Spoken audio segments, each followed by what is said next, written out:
बंदी छोड़ सतगुरु रामपाल जी परमेश्वर जी की जय हो। परम पिता परमात्मा सारी सृष्टि के रचनहार कुल मालिक असंख्य ब्रह्मांडों के स्वामी जगत गुरु तीनों लोकों में प्रवेश करके सबका धारण पोषण करने वाले राजाधिराज आत्माधार नाथों के नाथ देवों के देव महादेव सर्वेश्वर महेश्वर मृत्युंजय अजरो अमर आदि अनादि सनातनी प्रभु जगत पिता जगदीश्वर श्री श्री 1008 की उपाधि के वास्तविक अधिकारी अकाल मूरत सौद स्वरूपी राम वासुदेव सर्वगतम ब्रह्म परम पूज्य प्रथम पूज्य परम संत परम पुरुष परम धनी परम दयालु सत्य कबीर हक्का कबीर अल्लाहु कबीर अल्लाहु अकबर बाखबर अल्लाह ताला जगत के तारणहार जगत के मुक्तिदाता जगत के जगन्नाथ हारे के सहारे हिंदुओं के राम मुसलमानों के अल्लाह सिखों के वाहिगुरु ईसाइयों के मसीह दया के सागर दया निधि करुणा के सागर करुणा निधि स्वयंभू परिभू संकट मोचन कष्ट हरण मंगल करण दुख भंजन अविगत कबीर निर्विकार निर्विषम परमात्मा अलय अलेख सतगुरु आदि अनादि सतगुरु असली मर्यादा पुरुषोत्तम असली राम असली कृष्ण असली घनश्याम असली मुरारी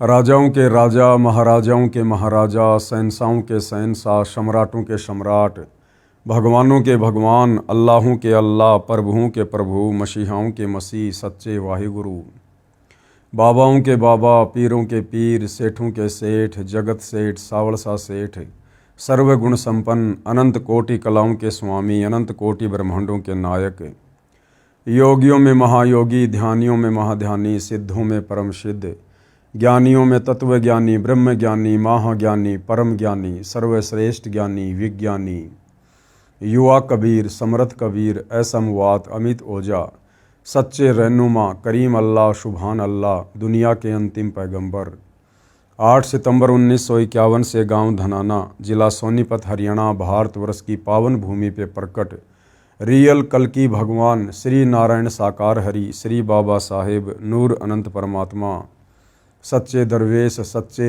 बाखबर संत श्रोमणी सतगुरु रामपाल जी परमेश्वर जी के चरण कमल में साध संगति से जुड़े हुए देश विदेश से आप और हम सभी सत्सेवक भाई बहनों का अनंत कोटि दंडवत प्रणाम। सत्साई भाई और बहनों, बहुत बड़ी दया बहुत बड़ी मेहर पूज्य गुरुदेव भगवान की परमेश्वर रामपाल जी की, जिनके शुभ आशीर्वाद से विशेष आशीर्वाद से आप और हम सभी भाई बहन विशेषकर हिंदू समाज से जुड़े श्रद्धालुओं को अपने ही धर्म के विषय में अपने ही पंथ के विषय में अपने ही धर्म की पवित्र पुस्तकों के विषय में वो गूढ़ और अनसुनी सच्चाई अब सुनने और समझने को मिल रही है, जो सच्चाई हमें सदियों से हमारे ज्ञानहीन धर्म गुरु नहीं बता पाए नहीं समझा पाए। और इस अनसुनी आध्यात्मिक सच्चाई से दूर रहने के चलते हमारे पूर्वज मृत्यु उपरांत पशु योनि में चले गए, पक्षी योनि में चले गए, नरक में चले गए, वो भूत बने हुए फिर रहे हैं। और अब हमारे से हमारे धर्मगुरु हमारे उन्हीं भूत बने पूर्वजों के श्राद्ध वगैरह निकलवा रहे हैं, हमसे प्रेत पूजा करवा रहे हैं, भूत पूजा करवा रहे हैं, पितृ पूजा करवा रहे हैं। इस आध्यात्मिक ज्ञान की नासमझी के कारण हमारे धर्मगुरुओं ने हमारे पूर्वजों की दुर्गति करवा दी और हमारी भी दुर्गति करवाने की दिशा में हमें आगे बढ़ा रहे थे। भाई और बहनों, हम कोटि कोटि शुक्रिया अदा करते हैं सतगुरु रामपाल जी का, जिन्होंने समय पर आकर हमें संभाल लिया, हमें शास्त्र अनुकूल सत भक्ति ज्ञान देकर मार्ग देकर हमें उबार लिया और अब हमें भक्ति के सही मार्ग पर चलने के लिए प्रेरित कर रहे हैं। तो भाई और बहनों, ये पवित्र पुस्तक जिसके ऊपर वीडियो बनाने की श्रृंखला जारी है, इसी श्रृंखला में आज इस पवित्र पुस्तक हिंदू साहिबान नहीं समझे गीता वेद पुराण, इसका 11वें नंबर का वीडियो है। और प्रत्येक वीडियो में गुरुदेव भगवान के आशीर्वाद से हिंदू समाज से जुड़े श्रद्धालुओं को अध्यात्म के विषय में काफ़ी गहन जानकारियाँ प्राप्त हो रही हैं। और भाइयों और बहनों, जब तक हमें इस बात का पता नहीं चलेगा कि सृष्टि की रचना कैसे हुई है, आप और हम कौन हैं, क्यों पैदा हो रहे हैं, क्यों मर रहे हैं, इस जन्म से पहले हम कहाँ थे, किस योनि में थे, और यदि सत भक्ति शास्त्र अनुकूल सच्चे सतगुरु से लेकर नहीं की तो ये शरीर छूटने के बाद हम कहाँ जाएंगे, किस लोक में जाएंगे, किस योनि में जाएंगे, हमारे बच्चे कहाँ जाएंगे, हमारा परिवार कहाँ जाएगा। तो जब तक भाई और बहनों हमें इस गूढ़ सच्चाई का पता नहीं चलेगा, जिस गूढ़ सच्चाई को आत्मज्ञान कहते हैं, यानी जीव की अपने विषय में संपूर्ण जानकारी आत्मज्ञान के अंतर्गत आती है। तो जब तक हमें आत्मज्ञान नहीं होगा तब तक हम परमात्म ज्ञान को प्राप्त करने की दिशा में आगे नहीं बढ़ेंगे, हमारी रुचि नहीं बन पाएगी। और जब हमारे को परमात्म ज्ञान की दिशा में आगे बढ़ने की प्रेरणा मिलेगी तो फिर हमारे लिए ये जानना अति आवश्यक हो जाता है कि ये हमारे देवी देवता कौन हैं, ये ब्रह्मा विष्णु महेश कौन हैं, हम जीव श्रेणी में क्यों हैं, वो देव श्रेणी में क्यों हैं, परमात्मा कौन है, कैसा है, कहाँ रहता है, कैसे मिलेगा। इन शास्त्रों में परमात्मा की भक्ति से प्राप्त जिन सुखों का वर्णन है वो सुख भक्ति करते करते हमें क्यों नहीं प्राप्त हो रहे, किस विधि से वो सुख मिलेंगे। फिर भाइयों और बहनों हम इस परमात्म ज्ञान को प्राप्त करने की दिशा में सोचेंगे और सोचेंगे तो निसंदेह फिर हमें रास्ता भी मिलेगा, और रास्ता मिलेगा तो फिर हम निसंदेह आगे की ओर बढ़ने का भी प्रयास करेंगे। तो भाइयों और बहनों, सतगुरु रामपाल जी के कर कमल से लिखित यह पवित्र पुस्तक हिंदू साहिबान नहीं समझे गीता वेद पुराण हमें इसी निष्कर्ष पर लेकर जाएगी यदि हमने इस पुस्तक को अंत तक निष्पक्ष होकर धैर्य के साथ पूरा पढ़ा या पूरा सुना। तो आज जो 5वां अध्याय है इस पुस्तक का, इस 5वें अध्याय में सतगुरु रामपाल जी हमें बताएंगे कि श्री ब्रह्मा जी, श्री विष्णु जी, श्री शिव जी के माता पिता की जानकारी। तत्व ज्ञान के अभाव में सदियों से हमारे तमाम धर्म गुरुओं ने, आचार्य शंकराचार्यों ने ब्रह्मा विष्णु महेश जी के विषय में हमें यही बताया, यही पढ़ाया, यही समझाया कि ब्रह्मा विष्णु महेश ही इस सृष्टि को चला रहे हैं। ब्रह्मा जी सृष्टि की उत्पत्ति करते हैं, विष्णु जी इसका पालन पोषण करते हैं और शंकर जी फिर संहार करते हैं। ये तीनों देवता ही सर्वश्रेष्ठ हैं, इनसे ऊपर कोई भगवान नहीं है, कोई परमात्मा नहीं है। अब भाइयों और बहनों विचार करो, ये तीनों देवता भी सर्वश्रेष्ठ कहाँ हुए जो इन तीनों देवताओं को एक एक कार्य करना पड़ रहा है। अगर यही सर्वश्रेष्ठ परमात्मा होते तो ये सारा का सारा कार्य तो इनमें से अकेला कोई एक ही कर लेता, लेकिन तीनों देवताओं को अलग अलग कार्य करने पड़ रहे हैं। जीवों की उत्पत्ति का कार्य श्री ब्रह्मा जी कर रहे हैं, जीवों के पालन पोषण का कार्य श्री विष्णु जी कर रहे हैं, और अंत में मारने पीटने का, संहार करने का कार्य श्री शंकर जी कर रहे हैं।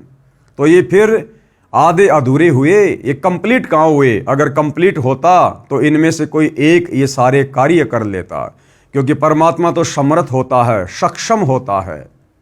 तो भाइयों और बहनों, हमारे धर्मगुरुओं को हमारे ही धर्मशास्त्रों का ज्ञान नहीं था, क्योंकि ये ज्ञान तत्वदर्शी संत की शरण ग्रहण किए बिना नहीं हो सकता। हमारी बुद्धि नहीं खुल सकती। हम सब जीव कैटेगरी के प्राणी हैं, वो चाहे हमारे धर्मगुरु हो, चाहे 33 करोड़ देवी देवता हो, चाहे ब्रह्मा विष्णु महेश हो, हम सब जीव कैटेगरी में हैं।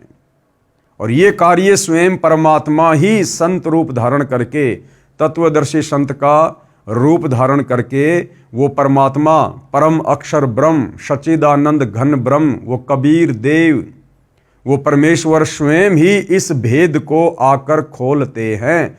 बाकी जीव के बस की बात नहीं कि जीव इन शास्त्रों को पढ़कर इनके सार को निकालकर अन्य प्राणियों को समझा सके या खुद समझकर सत भक्ति कर सके। तो आज से पहले तो भाइयों और बहनों, आप और हमारे लिए सदियों से यही एक बहुत बड़ी पहेली बनी हुई थी कि ब्रह्मा विष्णु महेश ये अजन्मा हैं, सर्वेश्वर हैं, महेश्वर हैं, इनके कोई माता पिता नहीं है, इन्होंने सबको उत्पन्न किया है। जबकि ये हमारे पवित्र धार्मिक ग्रंथ चीख चीख कर इस बात की गवाही दे रहे हैं। खुद श्री ब्रह्मा जी, श्री विष्णु जी और श्री शंकर जी श्री देवी भागवत महापुराण में स्वीकार कर रहे हैं कि भैया हम तीनों का जन्म और मरण होता है, हम नित्य नहीं हैं, अविनाशी नहीं हैं, और हमारे तो माता पिता भी हैं, और हम तो किसी और शक्ति के अधीन होकर एक एक कार्य कर रहे हैं। ब्रह्मा जी उत्पत्ति का, विष्णु जी पालन का, शंकर जी संहार का। और इन्हीं धर्मशास्त्रों को हमारे धर्मगुरु दिन रात चश्मे लगा लगा के पढ़ा करते थे, लेकिन वो निष्कर्ष निकाल कर ना तो खुद समझ पाए और ना आम समाज में वो सच्चाई पेश कर पाए। क्योंकि कबीर परमात्मा कहते हैं कि गुरु बिन काहू न पाया ज्ञाना, और ज्यों थोथा बुश छिड़े मूड किसाना। तो भाइयों और बहनों, अब हमें वो सच्चा गुरु मिला है, तत्वदर्शी गुरु मिला है, और अब उन्होंने सारे के सारे भेद निष्कर्ष इन धर्मशास्त्रों के निकाल कर टीवी चैनलों पर और पुस्तकों के माध्यम से सार्वजनिक कर दिए हैं। अब यदि किसी ने अपनी आत्मा का कल्याण करवाना होगा तो इन धर्म ग्रंथों में लिखी सच्चाई को स्वीकार करेगा और सत भक्ति करके अपनी आत्मा का कल्याण करवाएगा। अन्यथा भाई इस काल के लोक में जन्म और मरण ये अटल नियम है, अटल सिद्धांत है। 84 लाख योनियां भोगो, 84 लाख योनियां भोगने के बाद परमात्मा का विधान है एक मनुष्य जन्म देता ही देता है। उस मनुष्य जन्म को फिर हम इसी प्रकार से बर्बाद कर जाएंगे, फिर 84 लाख योनियों में जाएंगे, फिर नरक भोगेंगे। ये चक्कर युगों युगों से चलता आ रहा है। और यदि आज हमने आंखें नहीं खोली, सतगुरु रामपाल जी की शरण ग्रहण करके शास्त्र अनुकूल सत भक्ति की शुरुआत नहीं की, तो ये जन्म मरण और लक 84 का चक्कर भाइयों और बहनों हमारा अंत काल तक चलेगा, नहीं मिटेगा। तो सतगुरु रामपाल जी हमें क्या जानकारी दे रहे हैं श्री ब्रह्मा विष्णु महेश जी के माता पिता के विषय में, इनकी जन्म और मृत्यु के विषय में। प्रश्न नंबर 28। अब हिंदू समाज के भाई बहन सतगुरु रामपाल जी से प्रश्न कर रहे हैं, काफी कुछ जानने और समझने के बाद, कोई ये प्रमाण दिखाओ कि श्री ब्रह्मा जी, श्री विष्णु जी तथा श्री शिव जी के माता पिता हैं। ऊपर इस पुस्तक के ऊपर 10 वीडियो बन चुके हैं और काफी कुछ जानकारी सतगुरु रामपाल जी ने हिंदू भाई बहनों को हिंदू धर्मशास्त्रों से दिखाई, तो उनकी आंखें खुलने लगी और अब उनकी जिज्ञासा आगे से आगे अध्यात्म को जानने की हो रही है। तो उसी जिज्ञासा के अंतर्गत उन्होंने सवाल किया सतगुरु रामपाल जी से। जब सतगुरु रामपाल जी ने कहा कि भैया आपके ब्रह्मा विष्णु महेश, इनके तो माता पिता हैं, इनके तो जन्म मृत्यु होती है, इनका खुद का मोक्ष नहीं है, ये खुद भी लक 84 योनियों में जाते हैं, नरक भोगते हैं। तो फिर हिंदू श्रद्धालुओं ने पूछा, जी इसका कोई प्रमाण दिखाओ कि श्री ब्रह्मा जी, श्री विष्णु जी तथा श्री शिव जी के माता पिता हैं। तो सतगुरु रामपाल जी प्रमाण दिखा रहे हैं। श्री देवी महापुराण, ये गीता प्रेस गोरखपुर से प्रकाशित है। इसके 3रे स्कंद के अध्याय 4 और 5 में श्री विष्णु जी ने अपनी माता दुर्गा की स्तुति करते हुए कहा है कि हे मात, यानी भगवान विष्णु जिसको हम पूर्ण परमात्मा मान रहे थे, अजन्मा मान रहे थे, और इस श्री देवी महापुराण में श्री विष्णु जी खुद देवी दुर्गा को माता कहकर संबोधित कर रहे हैं। और क्या कह रहे हैं? हे मात, आप शुद्ध स्वरूपा हो, सारा संसार आपसे ही उद्भाषित हो रहा है। यानी विष्णु जी कह रहे हैं कि हे माता दुर्गा, ये सारा संसार आपसे ही चलायमान है, हम आपकी कृपा से विद्यमान हैं। विष्णु जी कह रहे हैं कि मैं, ब्रह्मा और शंकर, हम तीनों तो आपकी दया से विद्यमान हैं। मैं कौन? विष्णु जी। मैं ब्रह्मा और शंकर तो जन्मते मरते हैं। अभी भाइयों और बहनों आपको मौखिक दिखाया जा रहा है, आगे आपको इसी देवी महापुराण से दिखाया जाएगा। खुद श्री विष्णु जी स्वीकार कर रहे हैं कि मैं ब्रह्मा और शंकर तो जन्मते और मरते हैं, हमारा तो जन्म और मृत्यु होता है, हम अविनाशी नहीं हैं। हमारा तो आविर्भाव यानी जन्म तथा तिरोभाव यानी मृत्यु हुआ करता है। विष्णु जी कह रहे हैं कि हे माते, हमारा तो जन्म और मृत्यु होता है, हम अविनाशी नहीं हैं। अविनाशी यानी जिसकी कभी मृत्यु ना हो। तो विष्णु जी कह रहे हैं कि हम तीनों देवता अविनाशी नहीं हैं, हम तो नाशवान हैं, हम जन्मते हैं और मरते हैं। तुम ही जगत जननी और सनातनी देवी हो और प्रकृति देवी हो। और विष्णु जी अपनी माता दुर्गा जी को क्या कह रहे हैं कि तुम ही जगत की जननी यानी सारे संसार को जन्म देने वाली, और सनातनी देवी, सनातनी यानी सबसे पहले वाली, तुम ही सनातनी देवी हो और प्रकृति देवी हो। प्रकृति भी दुर्गा जी को कहा जाता है। अब श्री विष्णु जी को केवल इतना ही ज्ञान है, अपने विषय में इन्होंने सच्चाई बता दी, परंतु अब श्री विष्णु जी देवी दुर्गा से ऊपर नहीं जानते कि कोई और भी भगवान है, कोई और भी परमात्मा है।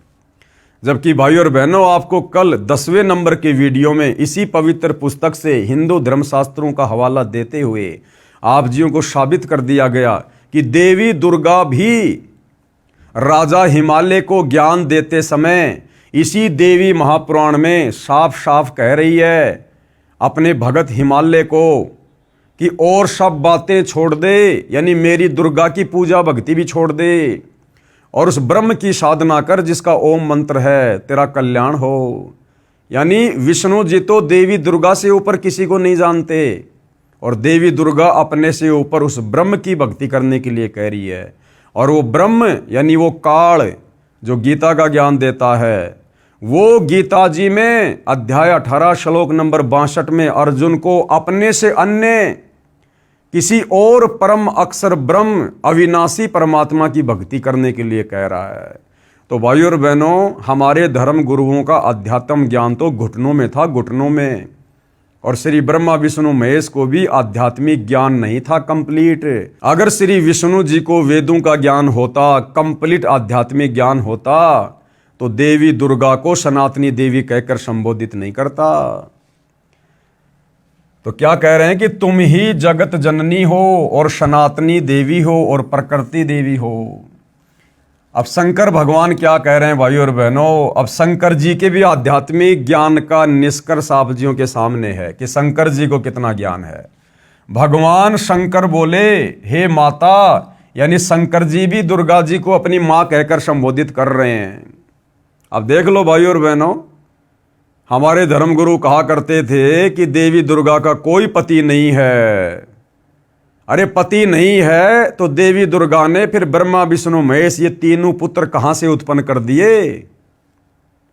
और देवी दुर्गा अगर शादीशुदा नहीं है तो फिर मांग में सिंदूर क्यों भरती है, माथे पर टिक्की क्यों लगाती है, 16 श्रृंगार क्यों करती है। अगर उसका पति नहीं है तो फिर हम उसको माता क्यों कहते हैं, बहन क्यों नहीं कहते। तो भाइयों और बहनों, अध्यात्म की कमी के कारण अब भगवान शंकर बोले, हे माता, विष्णु के बाद उत्पन्न होने वाला ब्रह्मा जब आपका पुत्र है तो क्या मैं तमोगुणी लीला करने वाला शंकर तुम्हारी संतान नहीं हुआ, अर्थात मुझे भी उत्पन्न करने वाली तुम ही हो। अब शंकर जी ने भी बिल्कुल निष्कर्ष दे दिया।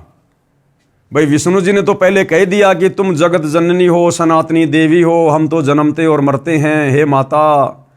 उसके बाद शंकर जी भी कह रहे हैं कि हे माता, जब ब्रह्मा और विष्णु भी तुम्हारी संतान है, तुम्ही से उत्पन्न हुए हैं, तो क्या मैं तमोगुणी लीला करने वाला शंकर क्या तुम्हारी संतान नहीं हुआ, अर्थात मैं भी तुम्ही से उत्पन्न हूं।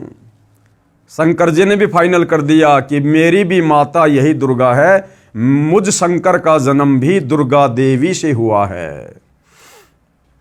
एक बार ध्यान से पढ़िए। भगवान शंकर बोले, हे माता, विष्णु के बाद उत्पन्न होने वाला ब्रह्मा जब आपका पुत्र है तो क्या मैं तमोगुणी लीला करने वाला शंकर तुम्हारी संतान नहीं हुआ, अर्थात मुझे भी उत्पन्न करने वाली तुम ही हो। इस देवी महापुराण के उल्लेख से सिद्ध हुआ कि श्री ब्रह्मा जी, श्री विष्णु जी तथा श्री शंकर जी को जन्म देने वाली माता श्री दुर्गा देवी अर्थात अष्टंगी देवी यानी 8 भुजा वाली देवी है और तीनों नाशवान हैं। और ये तीनों ब्रह्मा विष्णु महेश तो नाशवान हैं, क्योंकि जिसका जन्म होता है उसकी मृत्यु भी होती है, वो अविनाशी नहीं हो सकता। अब भाइयों और बहनों, आपको ये प्रमाण दिया जाएगा, हिंदू धर्मशास्त्रों से प्रमाण दिया जाएगा। पेश है श्रीमद् देवी भागवत यानी देवी पुराण, इसके 3रे स्कंद के अध्याय 4 और 5 से संबंधित प्रकरण की फोटोकॉपी। संक्षिप्त देवी भागवत आपकी आंखों के सामने है, देखिएगा। श्री विष्णु जी कह रहे हैं दुर्गा जी की स्तुति करते हुए, तुम शुद्ध स्वरूपा हो, ये संसार तुम्ही से उद्भासित हो रहा है। विष्णु जी कह रहे हैं कि हे माता दुर्गा, तुम शुद्ध स्वरूपा हो और ये सारा संसार तुम्ही से प्रकाशमय है। मैं यानी विष्णु, ब्रह्मा और शंकर हम सभी तुम्हारी कृपा से विद्यमान हैं। हमारा आविर्भाव यानी जन्म और तिरोभाव यानी मृत्यु हुआ करता है। केवल तुम ही नित्य हो यानी तुम ही सदा रहती हो, जगत जननी हो, प्रकृति और सनातनी देवी हो। विष्णु जी ने क्लियर कर दिया कि भैया हम तो तीनों जन्मते और मरते हैं। अब भगवान शंकर क्या कह रहे हैं? शंकर जी कह रहे हैं, भगवान शंकर बोले, देवी यदि महाभाग विष्णु तुम्ही से प्रकट हुए हैं, यदि विष्णु जी का जन्म तुम्ही से हुआ है, तो उनके बाद उत्पन्न होने वाले ब्रह्मा भी तुम्हारे ही बालक हुए। फिर मैं तमोगुणी लीला करने वाला शंकर क्या तुम्हारी संतान नहीं हुआ? अर्थात मुझे भी उत्पन्न करने वाली तुम ही हो। शिवे यानी दुर्गा, संपूर्ण संसार की सृष्टि करने में तुम बड़ी चतुर हो। अपनी इच्छा के अनुसार क्रीड़ा करती और शांत भी हो जाती हो। इस संसार की सृष्टि, स्थिति और संहार में तुम्हारे गुण सदा समृत हैं। यानी ब्रह्मा जी को जो रजोगुण मिला हुआ है, जिससे ब्रह्मा जी संसार की सृष्टि करते हैं, कह रहे हैं कि हे दुर्गा देवी, ये आपसे ही मिला हुआ है। और स्थिति यानी विष्णु जी को जो शतोगुण मिला हुआ है, जिसके कारण वो पालन पोषण करते, स्थिति को बना के रखते हैं, तो कह रहे हैं वो स्थिति यानी वो शतोगुण भी आप देवी दुर्गा से ही मिला हुआ है। और संहार में यानी श्री शंकर जी जो कि तमोगुण हैं, जो संहार करते हैं, तो कहते हैं शंकर जी को संहार करने की क्षमता भी तुम्ही से मिली हुई है। उन्हीं तीनों गुणों से उत्पन्न रजगुण ब्रह्मा, सतगुण विष्णु, तमोगुण शिव जी। 3 गुण कौन से? रजगुण, सतगुण, तमगुण। उन्हीं तीनों गुणों से उत्पन्न हम ब्रह्मा, विष्णु एवं शंकर नियम अनुसार कार्य में तत्पर रहते हैं। नियम अनुसार, नियम अनुसार का मतलब है अपनी इच्छा से हम कुछ नहीं करते। आपने हमें जो ड्यूटी दे रखी है, जो कार्य दे रखा है, एक एक ये गुण देकर ब्रह्मा जी को रजोगुण युक्त बनाकर, मुझे शतोगुण बनाकर और शंकर जी को तमोगुण बनाकर आपने जो ये ड्यूटी दे रखी है, स्थिति की, उत्पत्ति की और संहार की, कह रहे हम तीनों देवता आपके अधीन होकर नियम अनुसार यानी जो आपकी आज्ञा होती है, हम तो कार्य में तत्पर रहते हैं। तो भाइयों और बहनों, इस छोटे से प्रकरण ने ये स्पष्ट कर दिया कि ब्रह्मा विष्णु महेश की जन्म और मृत्यु होती है, ये अविनाशी नहीं है।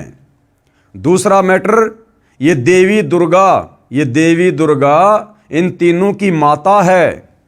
नंबर 3, ये तीनों देवता एक एक गुण युक्त हैं।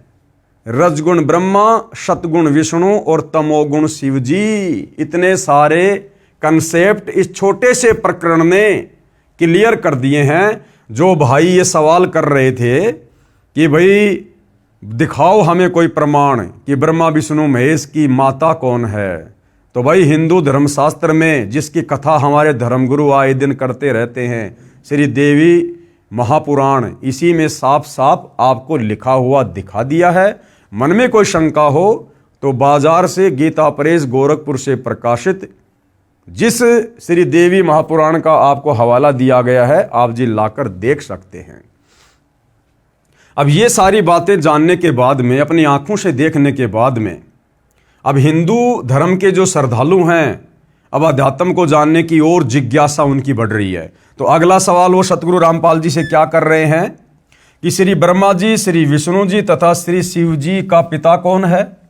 कि महाराज जी आपने माता जी तो क्लियर कर दिया कि तीनों देवताओं की माता तो देवी दुर्गा है, और ये तो जन्मते और मरते हैं, ये पूर्ण परमात्मा नहीं है। और जो जन्मता और मरता है वो फिर हम भक्तों का जन्म मरण का रोग कैसे समाप्त कर देगा? अर्थात हमारी मुक्ति ब्रह्मा विष्णु महेश से नहीं हो सकती जब इनकी खुद की मुक्ति नहीं है। फिर वो श्रद्धालु कह रहे हैं कि श्री ब्रह्मा जी, श्री विष्णु जी तथा श्री शिव जी का पिता कौन है? कि माता को तो पता चल गया कि दुर्गा है, अब दुर्गा का पति कौन है? ब्रह्मा विष्णु महेश का पिता कौन है महाराज जी, वो भी हमें बताओ। तो क्या बताया?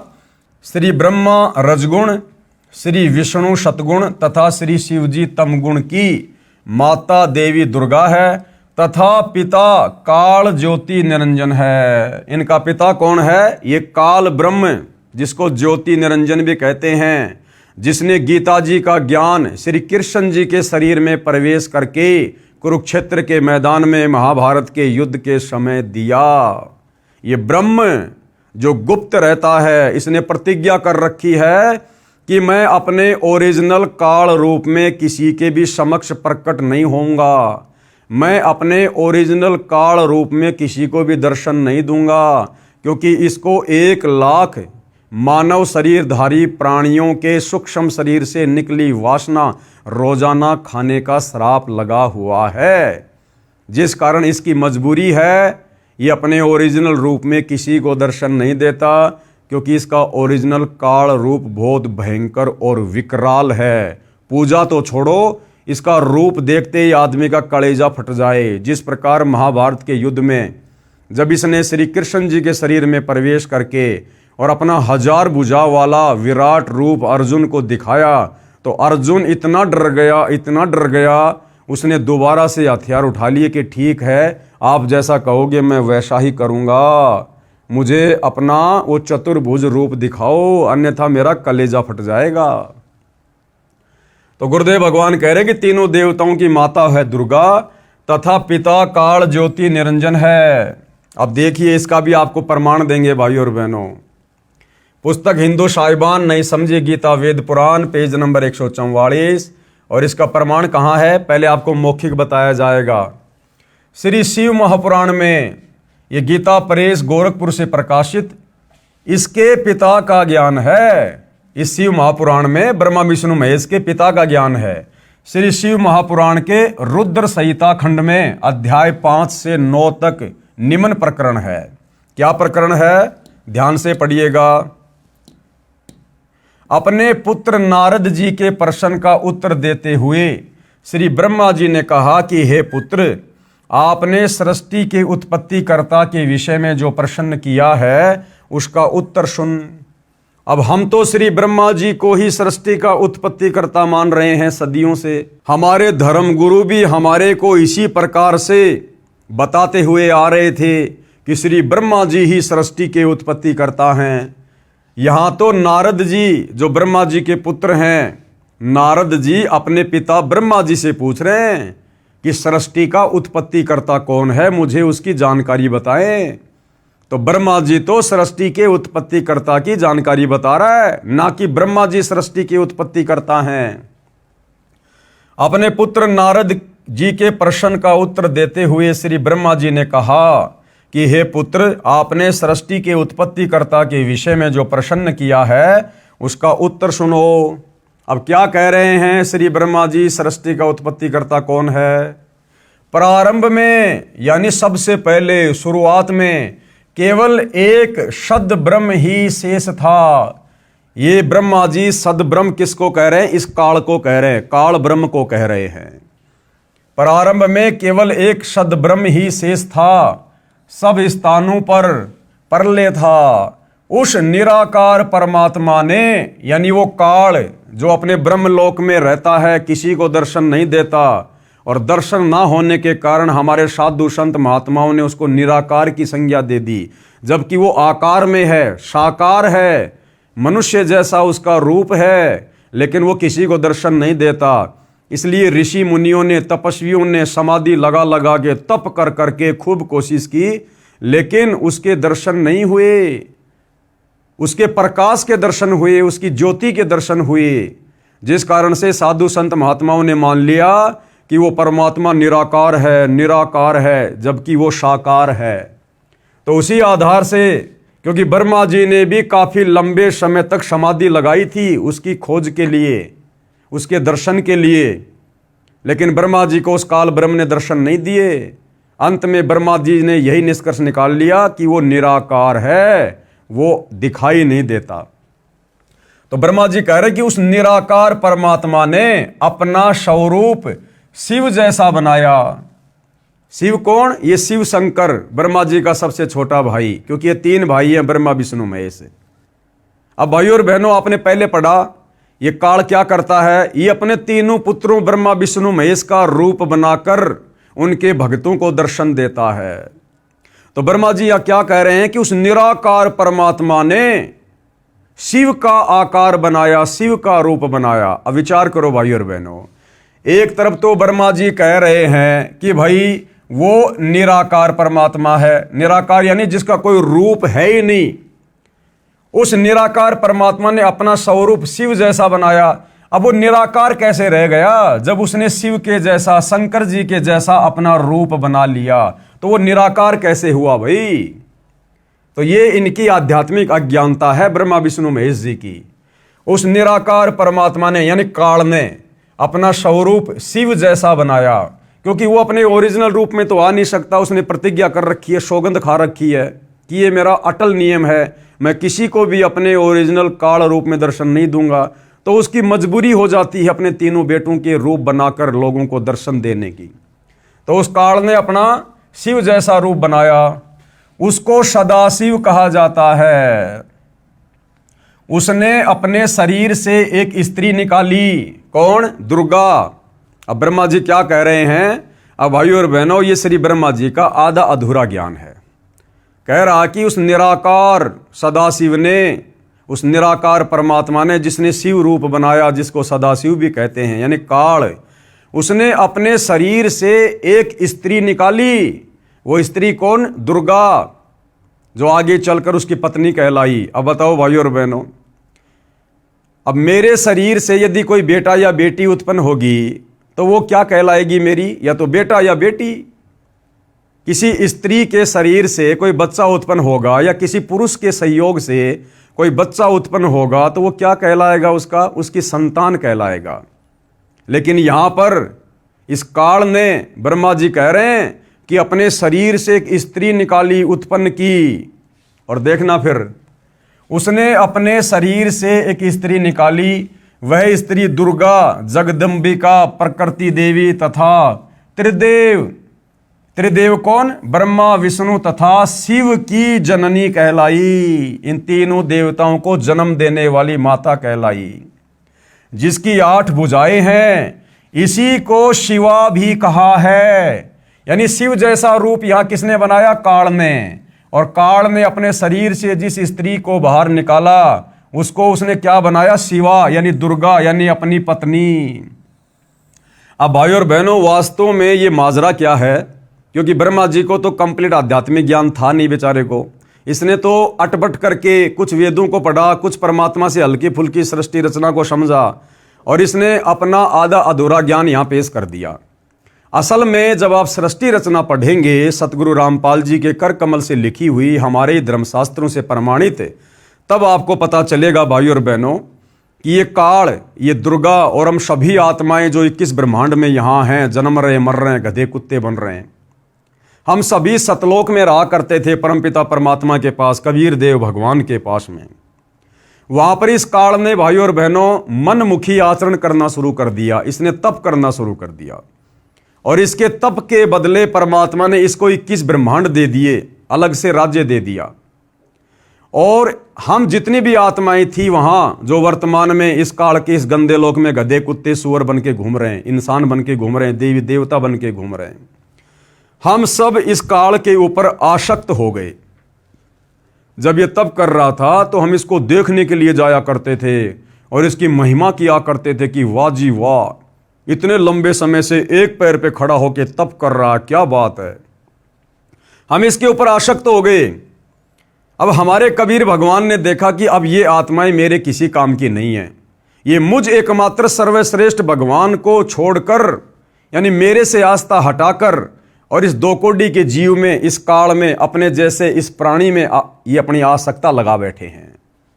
तो कहते हैं गुरु को तजे भजे जो आना, ता पशुओं को फोकट ज्ञाना।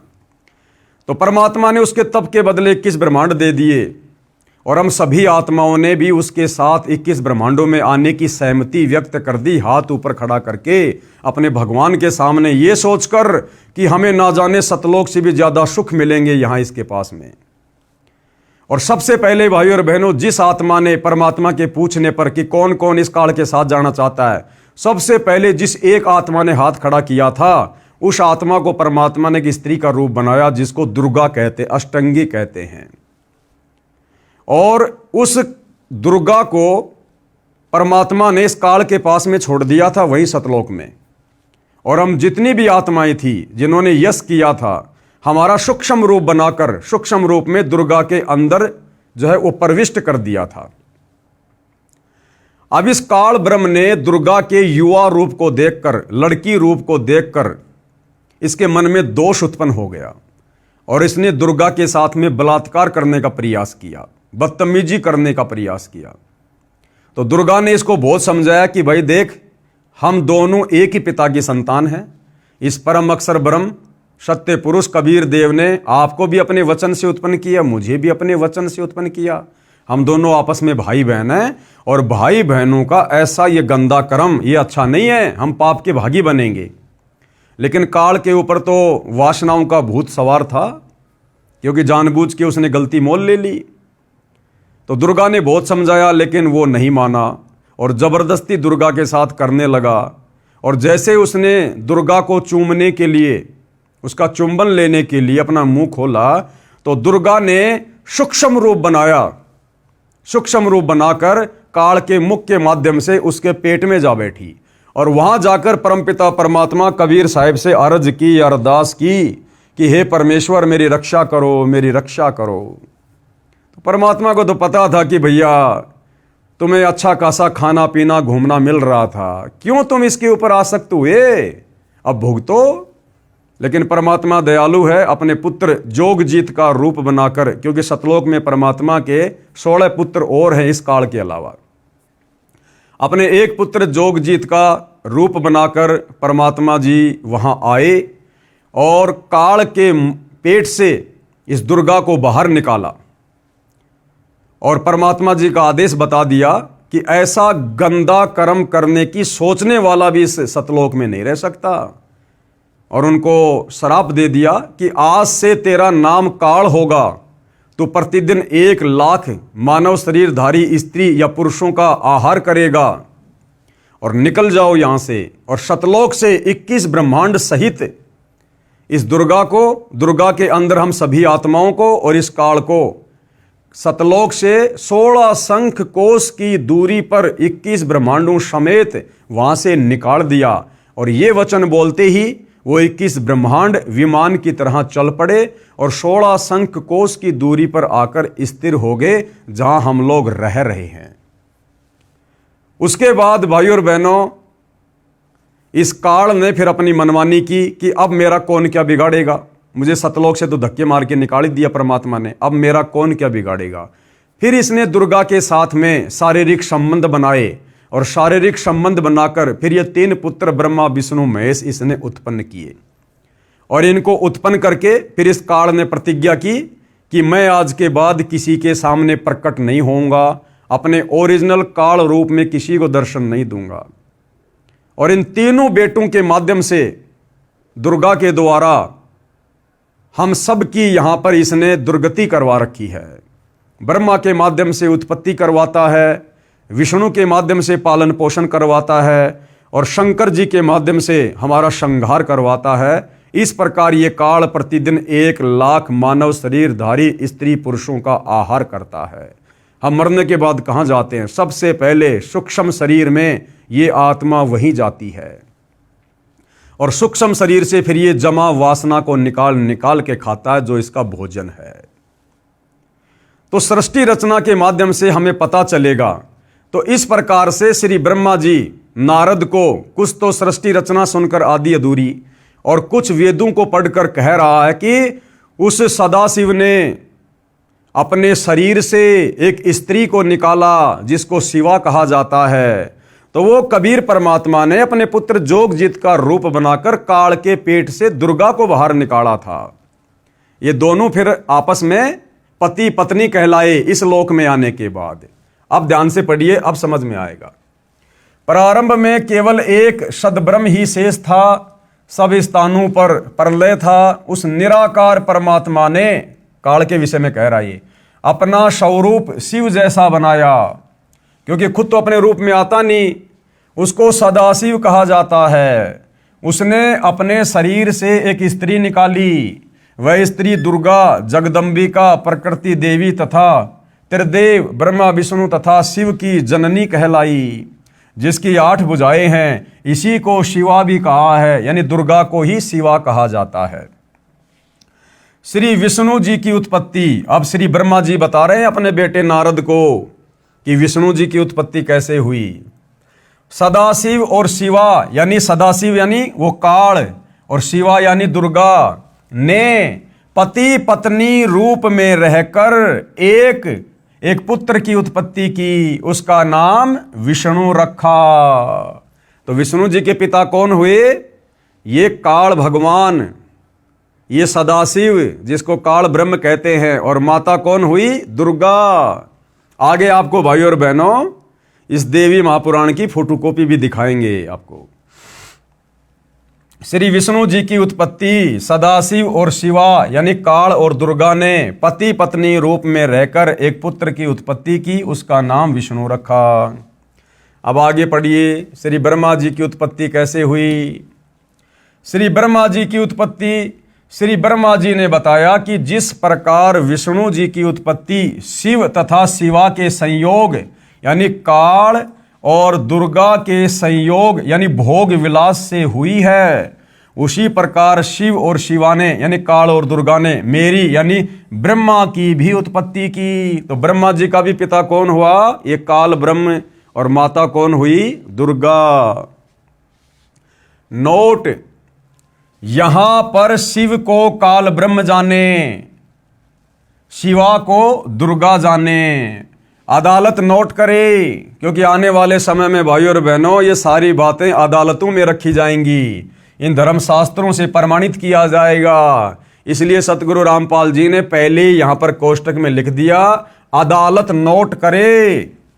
इस रुद्र संहिता खंड में शंकर जी की उत्पत्ति का प्रकरण नहीं है। अब इस रुद्र संहिता में श्री शंकर जी की उत्पत्ति का जो प्रकरण है कि शंकर जी की उत्पत्ति कैसे हुई, ये इस अनुवादकर्ता ने जानबूझ के नहीं लिखा। क्यों नहीं लिखा? क्योंकि इसको आध्यात्मिक ज्ञान नहीं था, इसको तत्व ज्ञान नहीं था। अब इसने सोचा यदि मैं शिव जी की उत्पत्ति दिखा दूंगा तो फिर मैं ये कैसे सिद्ध करूंगा कि वो सदाशिव कौन था, फिर वो सदाशिव मैं कैसे सिद्ध करूंगा, क्योंकि इनकी बुद्धि काल ब्रह्म तक नहीं जा रही थी इन अनुवादकर्ताओं की। ये केवल ब्रह्मा विष्णु शिव को ही फाइनल मानते थे, इनसे ऊपर किसी को नहीं मानते थे। तो इसने सोचा कि मैंने यहां पर सदाशिव को दिखा दिया, मैंने यहां पर श्री विष्णु जी को दिखा दिया, मैंने यहां श्री ब्रह्मा जी को दिखा दिया। अब अगर मैं शिव जी को दिखाऊंगा तो फिर ये चौथा माना जाएगा और कोई भी मेरी बात को स्वीकार नहीं करेगा। तो जानबूझकर इसने इस प्रकरण को छोड़ दिया। लेकिन भाई और बहनों, आप जी ने ऊपर श्री देवी महापुराण में, आप जी ने ऊपर श्री देवी महापुराण में साफ साफ देख लिया है, पढ़ लिया है। यहां पर श्री शंकर जी खुद अपनी उत्पत्ति बता रहे हैं। क्या बोल रहे हैं? भगवान शंकर बोले देवी यानी दुर्गा जी यदि महाभाग विष्णु तुम्ही से प्रकट हुए हैं तो उनके बाद उत्पन्न होने वाला ब्रह्मा भी तुम्हारे बालक हुए। फिर मैं तमोगुणी लीला करने वाला शंकर यानी शिव क्या तुम्हारी संतान नहीं हुआ? अर्थात मुझे भी उत्पन्न करने वाली तुम ही हो। भाई चोर चुरावे तू मड़ी, गाडे पानी मां, वो गाडे व ऊपर आवे, सच्चाई छानी ना।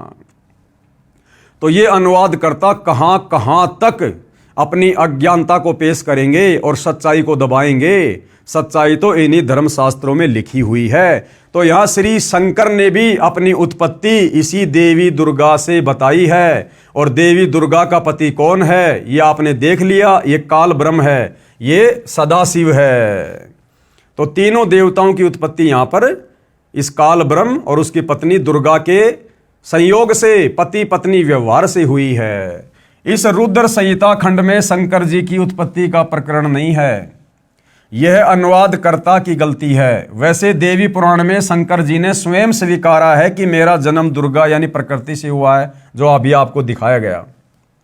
पेश है संक्षिप्त शिव पुराण की रुद्र संहिता खंड से संक्षिप्त प्रकरण की फोटोकॉपी। अभी तो आपको केवल मौखिक दिखाया गया है, अब आपको इसी पवित्र ग्रंथ से दिखाया जाएगा कि इन तीनों देवताओं की माता है दुर्गा और इनके पिता का नाम है काल ब्रह्म। तो ये संक्षिप्त शिव पुराण अपने पुत्र नारद की ये बात सुनकर लोक पितामह ब्रह्मा वहां इस प्रकार बोले। यानी नारद जी ने क्या सवाल किया था कि मुझे सृष्टि की रचना के विषय में बताओ, संसार की उत्पत्ति के विषय में बताओ। तो यहां पर ब्रह्मा जी क्या बता रहे हैं? ब्रह्मा जी ने कहा ब्रह्मन देव शिरोमणे, तुम सदा समस्त जगत के उपकार में ही लगे रहते हो। तुमने लोगों के हित की कामना से ये बहुत उत्तम बात पूछी है, जिसके सुनने से संपूर्ण लोगों के समस्त पापों का क्षय हो जाता है। उस अनामे शिव तत्व का मैं तुमसे वर्णन करता हूँ।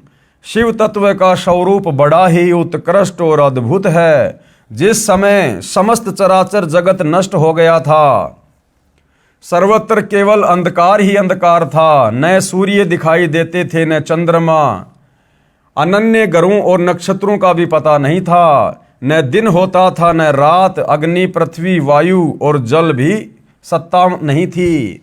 प्रधान तत्व अव्याकृत प्रकृति से रहित सोना आकाश मात्र शेष था। दूसरे किसी तेज की उपलब्धि नहीं थी। यानी जब तक इस काल और दुर्गा को परमात्मा ने सतलोक से नहीं निकाला था, 21 ब्रह्मांड नहीं दिए थे, उस समय का वर्णन यहां पर ब्रह्मा जी कर रहे हैं कि उस समय कुछ भी नहीं था। ना ये सूर्य था, ना चंद्रमा था, ना जल था, कुछ भी नहीं था। अदृष्ट आदि का भी अस्तित्व नहीं था, यानी इस काल का भी अस्तित्व नहीं था। शब्द और स्पर्श भी साथ छोड़ चुके थे। गंध और रूप की अभिव्यक्ति नहीं होती थी। रस का भी अभाव हो गया था। दिशाओं का भी भान नहीं होता था। इस प्रकार सब और निरंतर सूची भेद घोर अंधकार फैला हुआ था। उस समय तत्सद ब्रह्म यानी वो सदाशिव काल तत्सद ब्रह्म इस श्रुति में जो सत्य सुना जाता है एकमात्र वही शेष था। जब यह वह ऐसा जो इत्यादि रूप से निर्दिष्ट होने वाला भावात्मक जगत नहीं था, उस समय एकमात्र वह सत्य ही शेष था, जिसे योगीजन अपने हृदयाकाश के भीतर निरंतर देखते हैं। वह सतत्व मन का विषय नहीं है। वाणी की भी वहां तक कभी पहुंच नहीं होती। वह नाम तथा रूप रंग से भी शून्य है। वह न स्थूल है, न कृश है, न हश्व है, न दीर्घ है तथा न लघु है, न गुरु। उसमें न कभी वृद्धि होती है, न हास होता है। श्रुति भी उसके विषय में चकित भाव से है। इतना ही कहती है, अर्थात उसकी सत्ता मात्र का ही निरूपण कर पाती है। उसका कोई विशेष विवरण देने में असमर्थ हो जाती है। वह सत्य ज्ञान स्वरूप अनंत परमानंदमय परम ज्योति स्वरूप अप्रमेय आधार रहित निर्विकार निराकार निर्गुण योगी गम्य सर्वव्यापी सबका एकमात्र कारण निर्विकल्प निरारंभ माया शून्य उपद्रव रहित अद्वितीय अनादि अनंत संकोच विकास से शून्य तथा चिन्मय है। जिस परब्रह्म के विषय में ज्ञान और अज्ञान से परिपूर्ण उक्तियों द्वारा इस प्रकार ऊपर बताए अनुसार विकल्प किए जाते हैं, उसने कुछ काल के बाद सृष्टि का समय आने पर द्वितीय की इच्छा प्रकट की। यानी काल ने कुछ समय बाद में ब्रह्मा जी कह रहे हैं कि द्वितीय की उत्पत्ति की, यानी अपने से अन्य किसी और को पैदा करने की सोची। उसके भीतर एक से अनेक होने का संकल्प उदित हुआ। तब उस निराकार परमात्मा ने यानी काल ब्रह्म ने अपनी लीला शक्ति से अपने लिए मूर्ति यानी आकार की कल्पना की। यानी वो शंकर जी अपने बेटे के रूप में आने की उसने लीला की। वह मूर्ति संपूर्ण ऐश्वर्य गुणों से संपन्न, सर्व ज्ञानमयी, शुभ स्वरूपा, सर्वव्यापिनी, सर्वरूपा, सर्वदर्शनी मूर्ति चिन्मय आकार भगवान सदाशिव है। अवार्चिन और प्राचीन विद्वान उन्हीं को ईश्वर कहते हैं। यानी इन साधु संत महात्माओं को, ऋषि मुनियों को, आचार्यों शंकराचार्यों को केवल ये काल ही परमात्मा दिखाई देता है, जिसको निराकार निराकार कहते हैं। उस समय एकाकी रहकर स्वेच्छानुसार विहार करने वाले उन सदाशिव ने अपने विग्रह से यानी अपने शरीर से स्वयं ही एक स्वरूप भूता शक्ति की सृष्टि की। जबकि काल के पेट में सूक्ष्म रूप बनाकर जब दुर्गा बैठ गई थी, तो परमात्मा कबीर जी ने स्वयं ही अपने पुत्र जोगजीत का रूप बनाकर उसको पेट से बाहर निकाला था। लेकिन ब्रह्मा जी को सृष्टि रचना का कंप्लीट ज्ञान नहीं है, जो उनके अपने श्रीअंग से कभी अलग होने वाली नहीं थी। उस पराशक्ति को प्रधान प्रकृति गुणवती माया बुद्धि तत्व की जननी तथा विकार रहित बताया गया है। अरे भैया, वो तो विकारों से युक्त है, विकार रहित कहाँ है। वह शक्ति अंबिका कही गई। अंबिका यानी दुर्गा। हम गाना सुनते हैं ना, अम्बा है मेरी माँ, जगदम्बा है मेरी माँ। तो वह शक्ति क्या कहलाई? अंबिका यानी दुर्गा। उसी को प्रकृति देवी, सर्वेश्वरी और त्रिदेव जननी, त्रिदेव जननी यानी तीनों देवता ब्रह्मा विष्णु महेश की जननी माता, नित्या और मूल कारण भी कहते हैं। सदाशिव द्वारा यानी इस काल ब्रह्म के द्वारा प्रकट की गई उस शक्ति के 8 भुजाएं हैं। अब बताओ 8 भुजा किसके भैया? अंबिका के, दुर्गा के, जिसको अष्टंगी भी कहते हैं। उस शुभ लक्षणा देवी के मुख की शोभा विचित्र है। वह अकेली ही अपने मुखमंडल में सदा 1 सहस्त्र चंद्रमाओं की कांति धारण करती है। नाना प्रकार के आभूषण उसके श्रीअंग की शोभा बढ़ाते हैं। वह देवी नाना प्रकार की गतियों से संपन्न है और अनेक प्रकार के अस्त्र शस्त्र धारण करती है। उसके खुले हुए नेत्र खिले हुए कमल के समान जान पड़ते हैं। वह अचिंत्य तेज से जगमगाती है। वह सबकी योनि है। सबकी योनि यानी इस काल ने सभी जीवों को दुर्गा के माध्यम से उत्पन्न किया है, पति पत्नी व्यवहार करके, और सदा उधमशील रहती है। एकाकिनी होने पर भी वह माया संयोगवशात अनेक हो जाती है।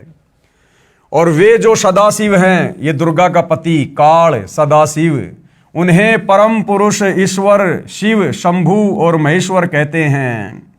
वे अपने मस्तक पर आकाश गंगा को धारण करते हैं। उनके भाल देश में चंद्रमा शोभा पाते हैं। उनके 5 मुख हैं और प्रत्येक मुख में 3-3 नेत्र हैं। उनका चित्त सदा प्रसन्न रहता है। वे 10 भुजाओं से युक्त और त्रिशूलधारी है। असल में ये 1 भुजा का स्वामी है, बाकी एक चाहे तो कम से कम 2 भुजा भी बना सकता है, 10 भी बना सकता है, 100 भी बना सकता है, लेकिन 1000 से ज्यादा नहीं बना सकता, क्योंकि ये 1000 कलाओं का स्वामी है।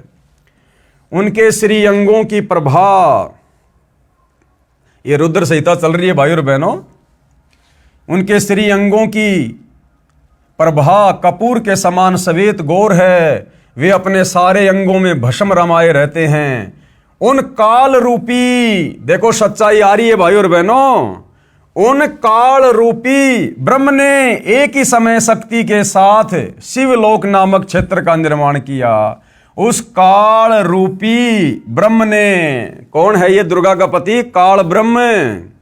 उस काल रूपी ब्रह्म ने शिवलोक नामक क्षेत्र का निर्माण किया था। उस उत्तम क्षेत्र को ही काशी कहते हैं। वह परम निर्वाण या मोक्ष का स्थान है, जो सबके ऊपर विराजमान है। ये अपने वाली काशी नहीं, कोई सोचे ये बनारस वाली काशी नहीं, ऊपर के लोगों की बात हो रही है।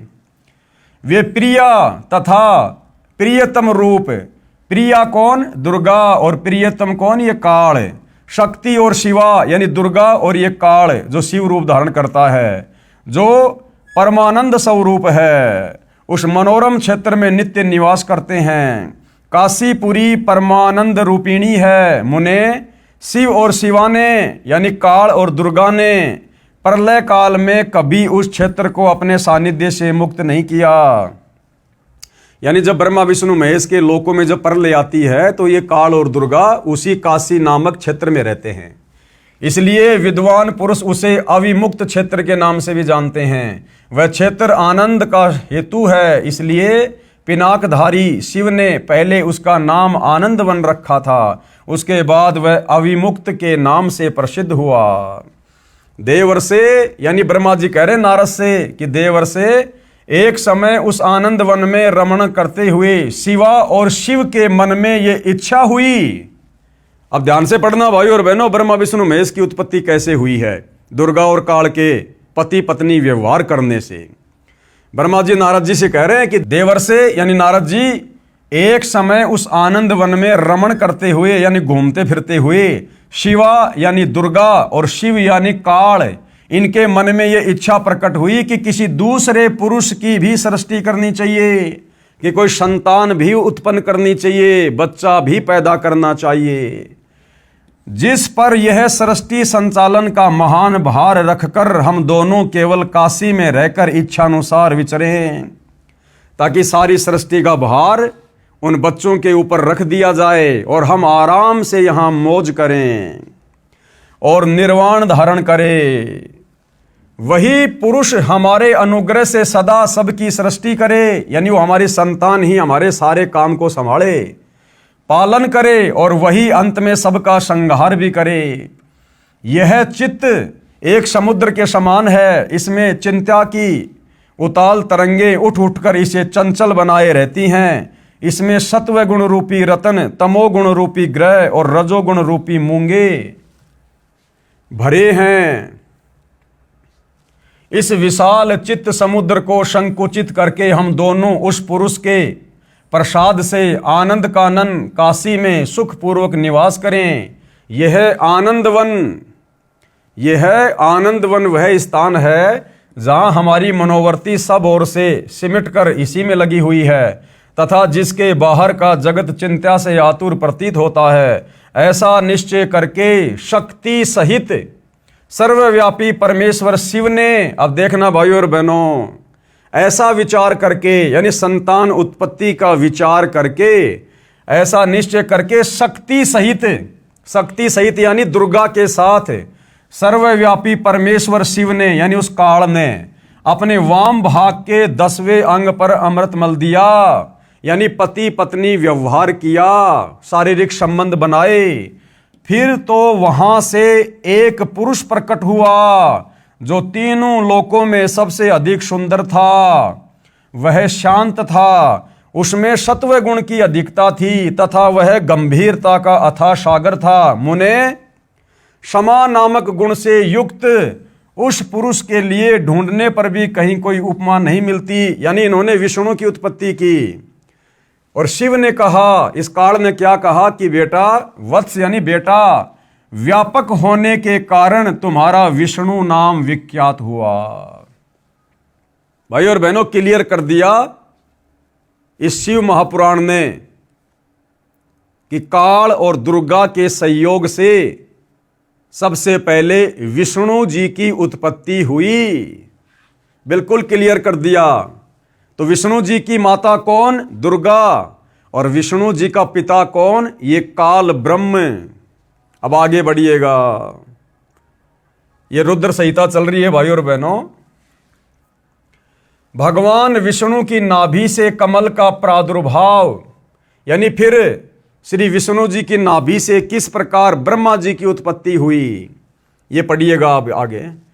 ब्रह्मा जी कहते हैं देवर्षे यानी हे नारद, तत्पश्चात यानी उसके बाद कल्याणकारी परमेश्वर शांब सदाशिव ने यानी इस काल ने पूर्ववत परियतन करके, यानी जैसे उसने विष्णु को अपनी पत्नी दुर्गा के साथ में शारीरिक संबंध बनाकर पैदा किया था, उसी प्रकार से सदाशिव ने यानी काल ने पूर्ववत परियतन करके मुझे, यानी ब्रह्मा जी कह रहा है कि मुझे अपने दाहिने अंग से उत्पन्न किया। मुने उस महेश्वर ने यानी काल ने मुझे तुरंत ही अपनी माया मोहित करके नारायण देव के नाभि कमल में डाल दिया, यानी विष्णु के नाभि कमल में डाल दिया और लीला पूर्वक मुझे वहां से प्रकट किया। इस प्रकार उस कमल से पुत्र के रूप में मुझ हिरण्य गर्भ का जन्म हुआ, यानी मुझ ब्रह्मा का भी जन्म हुआ।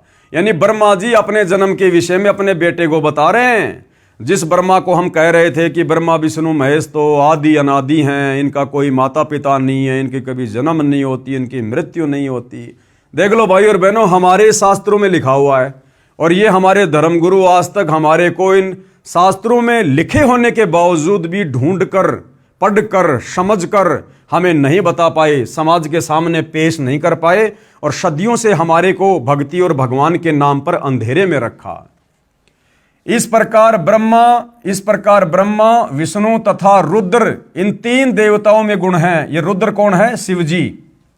इस प्रकार ब्रह्मा, विष्णु और रुद्र, इन तीन देवताओं में गुण हैं। इस ब्रह्मा जी में काल और दुर्गा ने रजोगुण डाल दिया, रजोगुण युक्त कर दिया और सृष्टि आगे उत्पन्न कैसे होगी ये ब्रह्मा जी के ऊपर छोड़ दिया कि ब्रह्मा जी विषय वासनाओं में लोगों को फंसाकर रजोगुण के प्रभाव से संतान उत्पत्ति करवाएगा। विष्णु जी को शतोगुण से युक्त कर दिया कि ये जो विष्णु है अपने शतोगुण के प्रभाव से इस परिवार में लोगों को बांध के रखेगा, मेरा बेटा मेरी बेटी। और ये जो रुद्र है, जो शिव शंकर है, इसको तमोगुण से युक्त कर दिया कि ये अंत में लोगों के मन मुटाव करवा के, लड़ाई झगड़ा करवा के, किसी भी कारण से उनको मार मार के और इस काल के भोजन के लिए तैयार करेगा। तो तीनों देवता उत्पन्न कर दिए, तीन संतान उत्पन्न कर दी इन्होंने। इस प्रकार ब्रह्मा, विष्णु तथा रुद्र यानी शिव, इन तीन देवताओं में गुण हैं, परंतु शिव यानी ये काल जो है ये गुणातीत माने जाते हैं। ये काल इनसे अलग रहता है। इन तीनों देवताओं को एक एक गुणों से युक्त कर दिया, लेकिन ये फिर इनसे अलग रहता है और हमें यही लगता है कि सारा का सारा कार्य ब्रह्मा विष्णु महेश कर रहे हैं, जबकि सारा का सारा कार्य उस काल के रिमोट से, दुर्गा के माध्यम से ये तीनों देवता ब्रह्मा विष्णु महेश कर रहे हैं। और इन तीनों अपने पुत्रों की उत्पत्ति करने के बाद में काल ने फिर दुर्गा को कहा था कि आज के बाद मैं किसी को भी मेरे ओरिजिनल काल रूप में दर्शन नहीं दूंगा और दुर्गा तू मेरे विषय में मेरा भेद इन ब्रह्मा विष्णु महेश को भी मत बताना, अन्यथा ये मेरे लिए फिर भोजन की व्यवस्था नहीं करेंगे।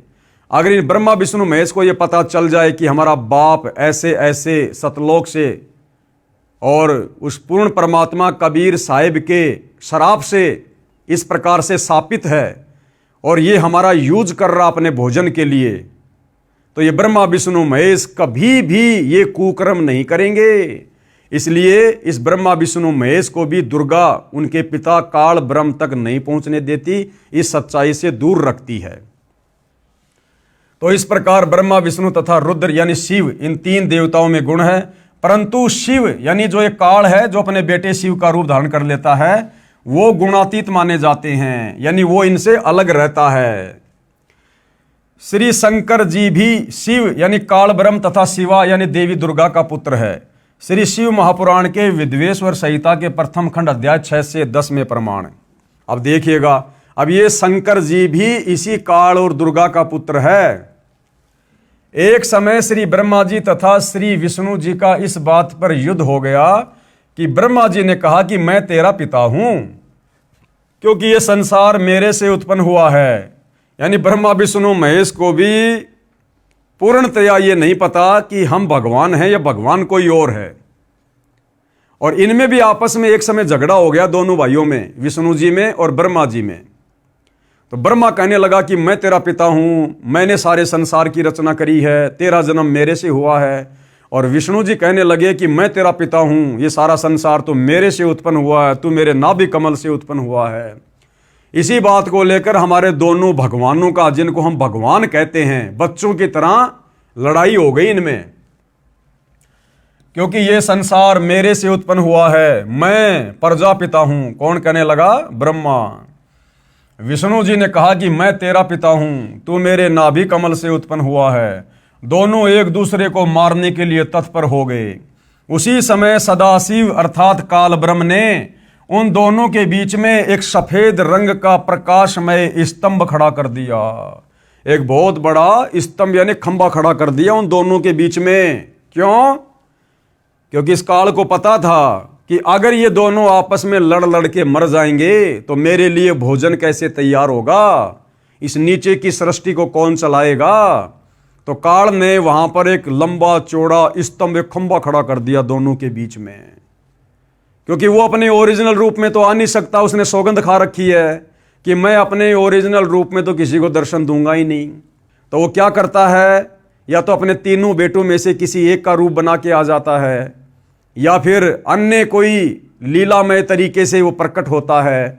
तो यहां पर वो एक लंबा चौड़ा उसने खंबा जो है प्रकट कर दिया उन दोनों के बीच में। अब ये दोनों देवता लड़ाई करना तो भूल गए और उस खंबे को देखने लग गए, इतना लंबा चौड़ा, उसका और छोर देखने लग गए। दोनों एक दूसरे को मारने के लिए तत्पर हो गए। उसी समय सदाशिव यानी ये काल ब्रह्म ने उन दोनों के बीच में एक सफेद रंग का प्रकाशमय स्तंभ यानी खंबा खड़ा कर दिया। उसके पश्चात अपने पुत्र तमगुण शिव के रूप में प्रकट होकर उस स्तंभ को अपने लिंग यानी प्राइवेट पार्ट का आकार दे दिया। अब देखना भाइयों और बहनों, शिवलिंग की पूजा कैसे शुरू हुई है। ये काल ऐसे आप और हमारे को ओछी साधना करवाता है, आधी अधूरी और घटिया साधना करवाता है। हमें वेदों के अनुसार भी साधना नहीं करने देता। ये नहीं चाहता कि कोई भी प्राणी सत्य साधना करके उस परम अक्षर ब्रह्म की, सनातन परम धाम की तत्वदर्शी संत से उपदेश लेके सच्ची साधना कर ले। क्यों? इसको डर है, इसको भय है। अगर मेरे लोक से ये प्राणी सत्य साधना करके सतलोक में चले गए तो मुझे जो 1,00,000 स्त्री पुरुष रोजाना खाने का श्राप लगा हुआ है, फिर मेरे भोजन का क्या होगा। तो ये काल हमें इसी प्रकार से भाइयों और बहनों पेड़ पौधों की पूजा पे, जानवरों की पूजा पे, देवी देवताओं की पूजा पे, ब्रह्मा विष्णु महेश की पूजा पे, तीर्थों की पूजा पे, धामों की पूजा पे, श्राद्ध निकालना, प्रेत पूजा, भूत पूजा, ये पितृ पूजा, कावड़ लाना, ये हमें इस प्रकार की शास्त्र विरुद्ध साधनाओं के ऊपर लगा के रखता है ताकि हम जन्मते रहें, मरते रहें और हम इसका भोजन बनते रहें। तो वहां इस काल ने क्या किया, जहां ब्रह्मा और विष्णु जी आपस में लड़ाई कर रहे थे, वहां पर इसने क्या किया, पहले तो एक तेजोमय स्तंभ खड़ा कर दिया। वो दोनों लड़ना तो भूल गए और उस खंबे को देखने लग गए। उसके बाद तुरंत ही ये काल अपने पुत्र शंकर जी के रूप में प्रकट हो गया वहां पर, शंकर जी का रूप बनाकर। और वो जो खंबा था लंबा चौड़ा, उसको अपने प्राइवेट पार्ट यानी लिंग का आकार दे दिया, लिंग का आकार। उसके पश्चात अपने पुत्र तमगुण शिव के रूप में प्रकट होकर उस स्तंभ को अपने लिंग यानी प्राइवेट पार्ट का आकार दे दिया। उसी दिन से शिव जी का लिंग विख्यात हुआ, यानी उस दिन के बाद से भाइयों और बहनों शिवलिंग की पूजा प्रारंभ हो गई। अब ये दुनिया शिवलिंग के नाम पर किस चीज की पूजा कर रही है, उस काल के प्राइवेट पार्ट की, लिंग की पूजा कर रही है। अरे पूजा करनी चाहिए भगवान की, परमात्मा की, और दुनिया पूजा कर रही है काल के लिंग की, प्राइवेट पार्ट की। मुक्ति कैसे मिलेगी भाई, दुर्गति होगी, दुर्गति। उस स्तंभ को अपने लिंग यानी प्राइवेट पार्ट का आकार दे दिया। उसी दिन से शिव जी का लिंग विख्यात हुआ, लिंग पूजा प्रारंभ हुई। 5वें अध्याय के श्लोक 26 और 31 में उस काल ब्रह्म ने स्वयं शंकर के रूप में प्रकट होकर उनको बताया कि तुम दोनों में से कोई भी कर्ता यानी भगवान नहीं है। ब्रह्मा विष्णु महेश को काल ने अपने सबसे छोटे बेटे शिव जी के रूप में, शंकर जी के रूप में प्रकट होकर कहा कि ये ब्रह्मा और विष्णु, तुम दोनों में से कोई भी कर्ता नहीं है, भगवान नहीं है। तुमने यानी ब्रह्मा और विष्णु ने जो अज्ञानता से अपने आप को ईश माना यानी भगवान माना, यानी अपने को जगत का कर्ता माना, ये बड़ा ही अद्भुत हुआ। काल कहने लगा कि हे ब्रह्मा और विष्णु, तुम दोनों ने जो अपने अपने आप को जगत का स्वामी मान लिया कि मैं तेरा बाप, मैं तेरा बाप, मैंने संसार रचा है, कहते हैं ये तो बड़ा आश्चर्य है, तुमने अपने आप को भगवान कह कैसे दिया। उसी भ्रम को दूर करने के लिए मैं रण स्थल पर आया हूं। यानी तुम दोनों यहां जो ये लड़ाई कर रहे थे ना, तुम्हारे इसी भ्रम को दूर करने के लिए कि तुम्हारे में से भगवान कोई नहीं है, इसीलिए मैं यहां पर आया हूं। अब तुम दोनों अपना अभिमान त्याग कर मुझ ईश्वर में अपनी बुद्धि लगाओ। और क्या कहा शिव रूप में कि अब तुम दोनों अपने अभिमान को त्याग कर, इस भाव को छोड़कर कि मैं भगवान, मैं भगवान, और कहा कि मेरे अंदर ध्यान लगाओ। अब भाई और बहनों, ब्रह्मा विष्णु महेश नहीं समझ पाए कि हमारे भाई के रूप में ये कौन है, शंकर के रूप में ये कौन खड़ा है। अब इन दोनों देवताओं ने वहां उसको शिवजी मान लिया और उनके मन में ये आया कि भैया न तो मैं ब्रह्मा भगवान हूं, ना मैं विष्णु भगवान हूं, ये हमारा छोटा भाई शंकर है भाई सब कुछ, ये लीला कर रहा अपने आप को छुपाए हुए। और हमारे ये जो अनुवाद करता है, जिन्होंने धर्मशास्त्रों का अनुवाद किया है, इनको ये तत्व ज्ञान नहीं था। ये ब्रह्मा विष्णु महेश से ऊपर किसी को जानते नहीं थे। तो काल ने जब वो शिवजी का रूप धारण किया तो हमारे धर्म गुरुओं ने, अनुवादकर्ताओं ने ये सोच लिया कि भैया ये जो शिव शंकर है ना, ये सबसे बड़ा भगवान है, ये ब्रह्मा और विष्णु से भी बड़ा है। और ये सारी की सारी लीला वहां पर शंकर भगवान ने की थी। और ये शंकर भगवान ही ब्रह्मा का रूप बना के उत्पत्ति करता है, विष्णु का रूप बना के सबका पालन पोषण करता है, और शिव रूप बनाकर संहार करता है। तो इस प्रकार से हमारे धर्मगुरु और इन धर्म शास्त्रों का अनुवाद करने वाले अनुवादक भ्रमित रहे, भगवान कौन है, परमात्मा कौन है। और इस प्रकार इन्होंने शंकर जी को सर्वश्रेष्ठ मान लिया। हे पुत्रो, यानी शिव जी के रूप में वो काल कह रहा है ब्रह्मा और विष्णु को, मैंने तुमको तुम्हारे तप के प्रतिफल में जगत की उत्पत्ति और स्थिति रूप 2 कार्य दिए हैं। यानी इस ब्रह्मा जी ने जो तप किया था कमल के फूल पर बैठकर, और उसके बाद में जब ये अपने पिता की प्राप्ति के लिए गया तो इसने काफी लंबे समय तक इसने जो है ध्यान लगाया था, तो इसका वो तप बन गया। तो काल क्या कह रहा कि मैंने तुमको तुम्हारे तप के प्रतिफल में जगत की उत्पत्ति, यानी मैंने ब्रह्मा जी को रजोगुण युक्त करके जगत की उत्पत्ति का भार सौंपा, और स्थिति यानी विष्णु जी को पालन पोषण की स्थिति सतोगुण रूप देकर 2 कार्य दिए। इसी प्रकार मैंने शंकर और रुद्र को 2 कार्य संहार व तिरोगति दिए हैं।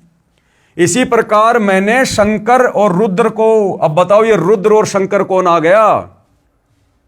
अरे काल ने तो पहले से ही शिव जी का रूप बना रखा था, शंकर जी का रूप बना रखा था। फिर ये यहां ये क्यों कह रहा है कि इसी प्रकार मैंने शंकर और रुद्र को 2 कार्य संहार व तिरोगति दिए हैं।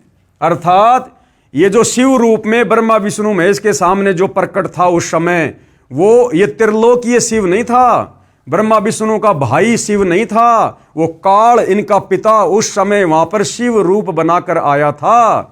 अन्यथा भाई और बहनों, ब्रह्मा और शंकर जी तो 2 हो गए, और उसके बाद ये 2 का नाम और ले रहा है कि इसी प्रकार मैंने शंकर और रुद्र को, तो 2 तो हो गए ब्रह्मा और विष्णु, और 2 हो गए शंकर और रुद्र, यानी 4 हो गए। और ये बोलने वाला जो शिव जी के रूप में है ये हो गया 5वां। तो ये 5वां कौन है? ये इनका पिता काल है। इसी प्रकार मैंने शंकर और रुद्र को 2 कार्य संहार व तिरोगति दिए हैं। मुझे वेदों में ब्रह्म कहा है। हो गया स्पष्ट भाई और बहनों? अब ये खुद कह रहा है जो शंकर जी के रूप में है, मुझे वेदों में ब्रह्म कहा है, मेरे 5 मुख हैं, एक मुख से अकार, दूसरे मुख से उकार, तथा तीसरे मुख से मकार, चौथे मुख से बिंदु, तथा 5वें मुख से नाद प्रकट हुए। अब बताओ शंकर जी के 5 मुख कहां भाई? तो ये काल ब्रह्म है, ये इसी प्रकार से छलबल करता है, ये अपने ओरिजिनल रूप में नहीं आता। उन्हीं 5 अवयवों से एकीभूत होकर एक अक्षर ओम बना है, ये मेरा मूल मंत्र है। क्लियर? ये कह रहा कि ओम मेरा मूल मंत्र है। अब गीता का ज्ञान देने वाला ये काल ब्रह्म, गीता अध्याय 8 श्लोक नंबर 13 में क्या कह रहा है? ओम इति एक अक्षर ब्रह्म व्यवहरण माम अनुशमरण ये पर्याति तजन देहम शयाति परमाम गतम। गीता का ज्ञान देते समय ये काल ब्रह्म कह रहा कि अर्जुन मेरा तो एक ओम मंत्र है, और इस ओम नाम की साधना जो अंतिम श्वास तक करता है वो मेरे ब्रह्म लोक में जाता है। तो यहां पर ये क्या कह रहा है कि उन्हीं 5 अवयवों से एकीभूत होकर एक अक्षर ओम बना है, और यह है मेरा मूल मंत्र है। ये ओम मेरा मूल मंत्र है। तो ओम मंत्र किसका? इस काल ब्रह्म का। तो इस प्रकार भाइयों और बहनों, ये काल अपने ओरिजिनल काल रूप में ना कर अपने तीनों बेटों में से किसी एक का रूप बनाकर इसी प्रकार से छलबल करता है। और हम भोले भाले आदमी और हमारे ये ज्ञानहीन धर्म गुरु जब वो ब्रह्मा का रूप बनाता है, कोई लीला करता है, तो हम ब्रह्मा को कह देते हैं कि इससे बड़ा कोई भगवान नहीं। जब वो विष्णु का रूप बना के कोई षड्यंत्र करता है, कोई लीला करता है, तो हम कह देते हैं कि बस विष्णु से बढ़कर कोई नहीं। और जब शंकर जी का रूप बनाकर इस प्रकार की घटनाओं को जन्म देता है, जिस प्रकार उसने शंकर जी का रूप बनाकर अपने लिंग की पूजा संसार में शुरू करवा दी, अपने प्राइवेट पार्ट की। आज हम शिव मंदिरों के अंदर जो शिवलिंग पूजते हैं वो इस काल का ये प्राइवेट पार्ट है।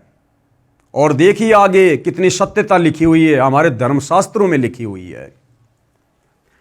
शिव पुराण के इस उल्लेख से यह भी सिद्ध हुआ कि मेरे को ब्रह्म कहते हैं। 5 अक्षरों से बना एक ओम मेरा मूल मंत्र है, जो मेरी साधना है। गीता अध्याय 8 श्लोक 13 में भी इसी ब्रह्म ने कहा है कि माम ब्रह्म यानी मुझ ब्रह्म का सुमरण करने का एक ओम अक्षर है। इससे भी स्वयं सिद्ध है कि गीता का ज्ञान काल ब्रह्म ने श्री कृष्ण जी के शरीर में प्रेतवत प्रवेश करके बोला। गीता जी का ज्ञान इसी काल ब्रह्म ने श्री कृष्ण जी के शरीर में प्रवेश करके बोला। हम नादान दुनिया वालों को तो श्री कृष्ण दिखाई दे रहा था, लेकिन कृष्ण जी में प्रवेश करके गीता का ज्ञान किसने बोला? इस काल ने। जिस प्रकार ब्रह्मा और विष्णु जी युद्ध कर रहे थे और उन दोनों के बीच में शिव जी का रूप बनाकर कौन आ गया? ये काल। और हम नादानों ने क्या समझ लिया कि शिव जी ही सबसे बड़े भगवान हैं। तो ऐसे भाइयों और बहनों ये छलबल करता है। अब देखो, लिंग व लिंगी की पूजा करने को कहना, और वहीं से इसने अपने प्राइवेट पार्ट लिंग और दुर्गा के प्राइवेट पार्ट लिंगी की पूजा करनी शुरू करवा दी। क्योंकि जब ब्रह्मा और विष्णु जी दोनों युद्ध कर रहे थे तो शिव का रूप बनाकर तो काल आ गया, और पार्वती का रूप बनाकर ये अपनी पत्नी दुर्गा को ले आया। और उसके बाद से इसने संसार में अपने प्राइवेट पार्ट लिंग की और अपनी पत्नी दुर्गा के प्राइवेट पार्ट लिंगी की पूजा शुरू करवा दी, जो हम हिंदू श्रद्धालु मंदिरों में शिवलिंग के नाम से उसकी पूजा करते हैं। देखिएगा, लिंग व लिंगी की पूजा करने को कहना। काल ब्रह्म ने अपने लिंग यानी प्राइवेट पार्ट तथा स्त्री की लिंगी यानी प्राइवेट पार्ट की पूजा करने को कहा। जो मंदिरों में शिवलिंग स्थापित किया होता है उसको ध्यान से देखा जाए तो पता चलता है कि पत्थर की लिंगी यानी स्त्री की योनि में पत्थर का लिंग यानी शिव का लिंग पेशाब इंद्री प्रविष्ट किया गया होता है। यानी शिवलिंग के नीचे जो पत्थर होता है गोल गोल, गुरुदेव कह रहे हैं कि वो दुर्गा का प्राइवेट पार्ट है। लिंगी जिसके अंदर वो पत्थर का शिवलिंग बनाकर, काल का लिंग बनाकर उसके अंदर डाला हुआ है। तो जो फोटो हम देखते हैं मंदिरों में या शिवलिंग की जो फोटो देखते हैं, तो ऊपर तो ये काल का जो प्राइवेट पार्ट है जिसको शिवलिंग कहते हैं वो है, और शिवलिंग जिस उस पत्थर की टुकड़ी के ऊपर रखा होता है जिसके वो अंदर होता है वो इस दुर्गा का प्राइवेट पार्ट है, लिंगी है, जिसकी पूजा इसने संसार में शुरू करवा दी हमें मुक्ति के मार्ग से रोकने के लिए, हमें यहीं पर जन्मने और मरने के लिए। क्योंकि ये जो शिवलिंग की साधना है ये वेद विरुद्ध है, शास्त्रों के विरुद्ध है, और शास्त्र विरुद्ध साधना करके जो मनमाना आचरण करता है वो कभी न सिद्धि को प्राप्त होता है, न गति को प्राप्त होता है, न उसकी मुक्ति होती है। ये गीता अध्याय 16 श्लोक नंबर 23 का सारांश है। अब आगे देखिए भाइयों और बहनों, श्री शिव पुराण के विद्वेश्वर संहिता के खंड 1 अध्याय 5 श्लोक 26 और 31 भाइयों और बहनों, ये नोट कर लेना, ये कहीं आपको लगे कि भाई संत रामपाल जी ने ऐसे लिख दिए होंगे। हमारे हिंदू धर्म शास्त्रों में जहां जहां जो बातें लिखी हुई हैं, आप लोगों की सुविधा के लिए कौन सा अध्याय है, कौन सा पेज है, कौन सा खंड है, सब कुछ बताया जा रहा है। और अभी तो आपको मौखिक बताया जा रहा है, उसके बाद एक एक शब्द जो सतगुरु रामपाल जी ने यहां बताया, ऐसा का ऐसा हमारे धर्मशास्त्र में लिखा हुआ है, जिसको हम सिरोधार्य मानते हैं। श्री शिव पुराण के विद्वेश्वर संहिता के खंड 1 अध्याय 5 श्लोक 26 से 31 तथा अध्याय 9 श्लोक 40 से 46 में प्रमाण है। इनकी फोटोकॉपी आगे लगाई गई है, कृपया वहां पर पढ़ें, विचार करें कि यह कितनी बेशर्मी की बात है। यह शिवलिंग की पूजा, लिंग और लिंगी की पूजा, यह हिंदू समाज के लिए कितनी बेशर्मी की बात है। ना ये शिवलिंग पूजा का विधान कहीं गीता में है, ना कहीं वेदों में है। यह काल इस प्रकार से ओछी आदि अधूरी घटिया साधनाओं को जन्म देता है। विचार करें कि यह कितनी बेशर्मी की बात है, कितना अभद्र मजाक काल ब्रह्म ने किया। ब्रह्मा तथा विष्णु से कहा कि तुम इस मेरे लिंग व लिंगी यानी स्त्री योनि की पूजा करो। वहां पर शिव जी के रूप में प्रकट होकर इस काल ने लिंग और लिंगी की पूजा शुरू करवा दी। पेश है श्री वेंकटेश्वर प्रेस मुंबई से प्रकाशित संस्कृत हिंदी अनुवाद वाली शिव महापुराण के विद्वेश्वर संहिता खंड के अध्याय 5, 6, 7, 8, 9 तथा 10 से संबंधित प्रकरण की फोटोकॉपी। अब देखिए भाइयों और बहनों, अभी तक जो बातें आपको बताई गई है, अब ये उसी पवित्र हिंदू धर्म के शास्त्र से आपको दिखाई जा रही है, जो आपको ऊपर बता दिया गया कौन सा अध्याय है, कौन सा खंड है, कौन सा पेज है। अब ध्यान से पढ़ लीजिएगा। हे योगेंद्र, मैं उस लिंगाविर्भाव का लक्षण सुनाना चाहता हूं। नंदीकेश्वर बोले, हे वत्स सुनो, मैं तुम्हारी प्रीति से कहता हूं, पूर्व काल में जो पहला कल्प था, जो लोक में विख्यात है, उस समय महात्मा ब्रह्म और विष्णु परस्पर युद्ध हुआ। यानी महात्मा ब्रह्मा और विष्णु जी का युद्ध शुरू हुआ। उनके मान के दूर करने को, उनके मान यानी उनके घमंड को, उनके अहंकार को दूर करने के लिए, जो ब्रह्मा कह रहा था कि मैं तेरा पिता, विष्णु कह रहा था मैं तेरा पिता, उनके मान दूर करने को उनके बीच में उन निष्कल परमात्मा ने यानी उस काल ब्रह्म ने स्तंभ रूप अपना स्वरूप दिखाया और लंबा चौड़ा स्तंभ खड़ा कर दिया दोनों के बीच में।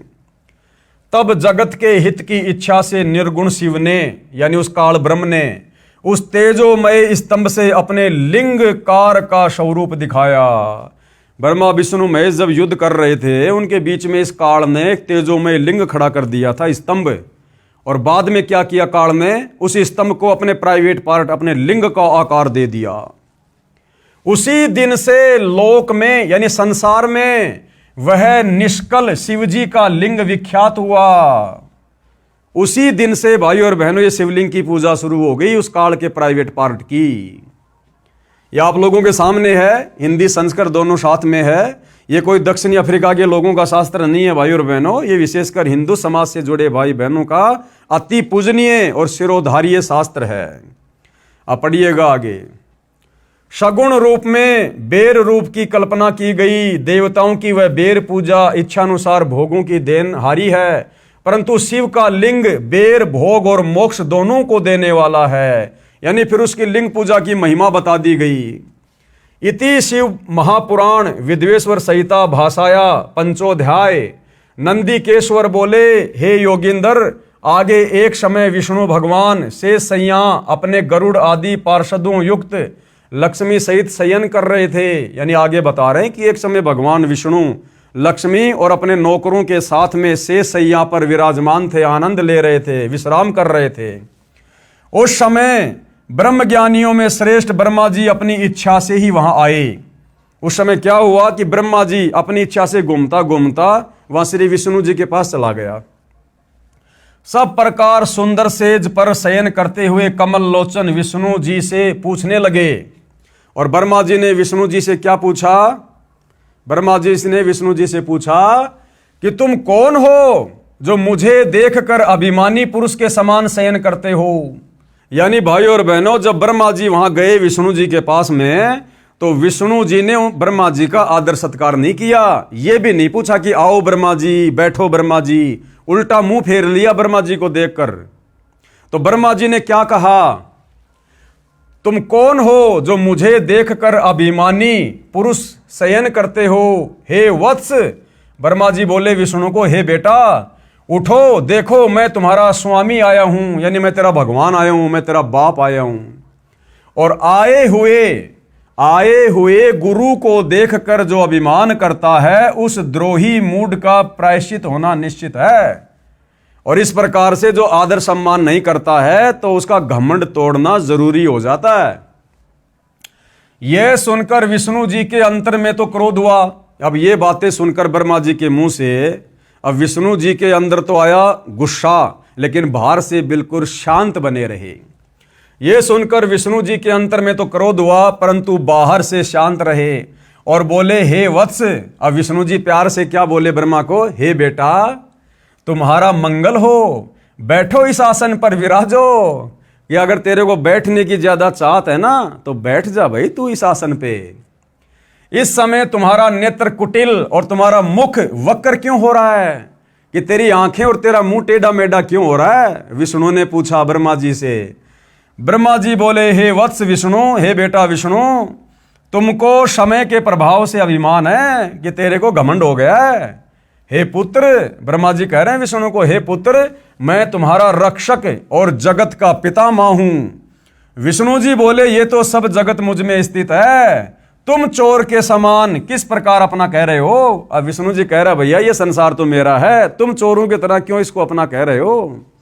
यानी ये हमारे भगवान हैं भाई और बहनों, हमारे परमात्मा हैं ब्रह्मा विष्णु जी, जिनको दुनिया पूज रही है। अब हमें क्या शिक्षा मिलेगी इन भगवानों से। अरे दो भैंसे जैसे आपस में लड़ते हैं ना, कोई भैंसा दूसरे भैंसे की जमीन में चला जाता, उसके क्षेत्र में चला जाता, तो दूसरा भैंसा कैसे लड़ता है, झगड़ता है, मारने को दौड़ता है। ये हमारे भगवानों के लक्षण हैं श्री ब्रह्मा जी श्री विष्णु जी को। तो सोचो हम क्या शिक्षा लेंगे इनसे। तुम मेरी नाभि कमल से उत्पन्न हुए हो, तुम मेरे नाभि कमल से उत्पन्न हुए हो। बीच में भाई और बहनों ये संस्कृत है। तो विष्णु जी क्या कह रहे हैं ब्रह्मा जी को, कि तुम मेरे नाभि कमल से उत्पन्न हुए हो, इससे मेरे पुत्र हो। विष्णु जी कह रहे हैं, भैया तू मेरा बेटा है, तू तो मेरे नाभि कमल से उत्पन्न हुआ है, मुझे पुत्र कहना व्यर्था है, इसलिए मुझ विष्णु को अपना बेटा कहना बेकार है। नंदी केश्वर बोले, इस प्रकार ब्रह्मा विष्णु दोनों ही रजोगुण से मुग्ध होकर विवाद करने लगे। वो दोनों देवता आपस में गुट्टम गुट्टा लड़ाई झगड़ा करने लग गए। ब्रह्मा जी और विष्णु जी हमारे भगवान, हिंदू समाज के भगवान। मैं श्रेष्ठ हूं, मैं स्वामी हूं, ऐसा कहकर एक दूसरे को मारने की इच्छा से युद्ध करने में उत्सुक हुए। दोनों ने बांस मार लिए, हथियार निकाल लिए कि मैं भगवान, मैं भगवान। और हंस और गरुड़ वाहन पर स्थित हो ये दोनों देव युद्ध करने लगे। अब श्री ब्रह्मा जी का वाहन क्या है, हंस, और विष्णु जी का वाहन क्या है, गरुड़। अब दोनों अपने अपने रथ पे सवार हो गए, अपने अपने वाहनों पर, और आपस में ब्रह्मा जी और विष्णु जी युद्ध करने लगे, लड़ाई करने लगे। और हंस और गरुड़ वाहन पर स्थित होकर ये दोनों देव युद्ध करने लगे। तब ब्रह्मा और विष्णु के वाहन गण भी युद्ध करने लगे, हंस और गरुड़ भी आपस में लड़ने लगे। तब संपूर्ण देवता, भाई और बहनों ऊपर तो आपने ब्रह्मा और विष्णु जी का देख लिया, इन हमारे भगवानों की स्थिति देख लिया आपने। बच्चों से ज्यादा दिमाग नहीं है इनमें, बच्चों से ज्यादा, जो कह रहे हैं कि हम संसार को चला रहे हैं।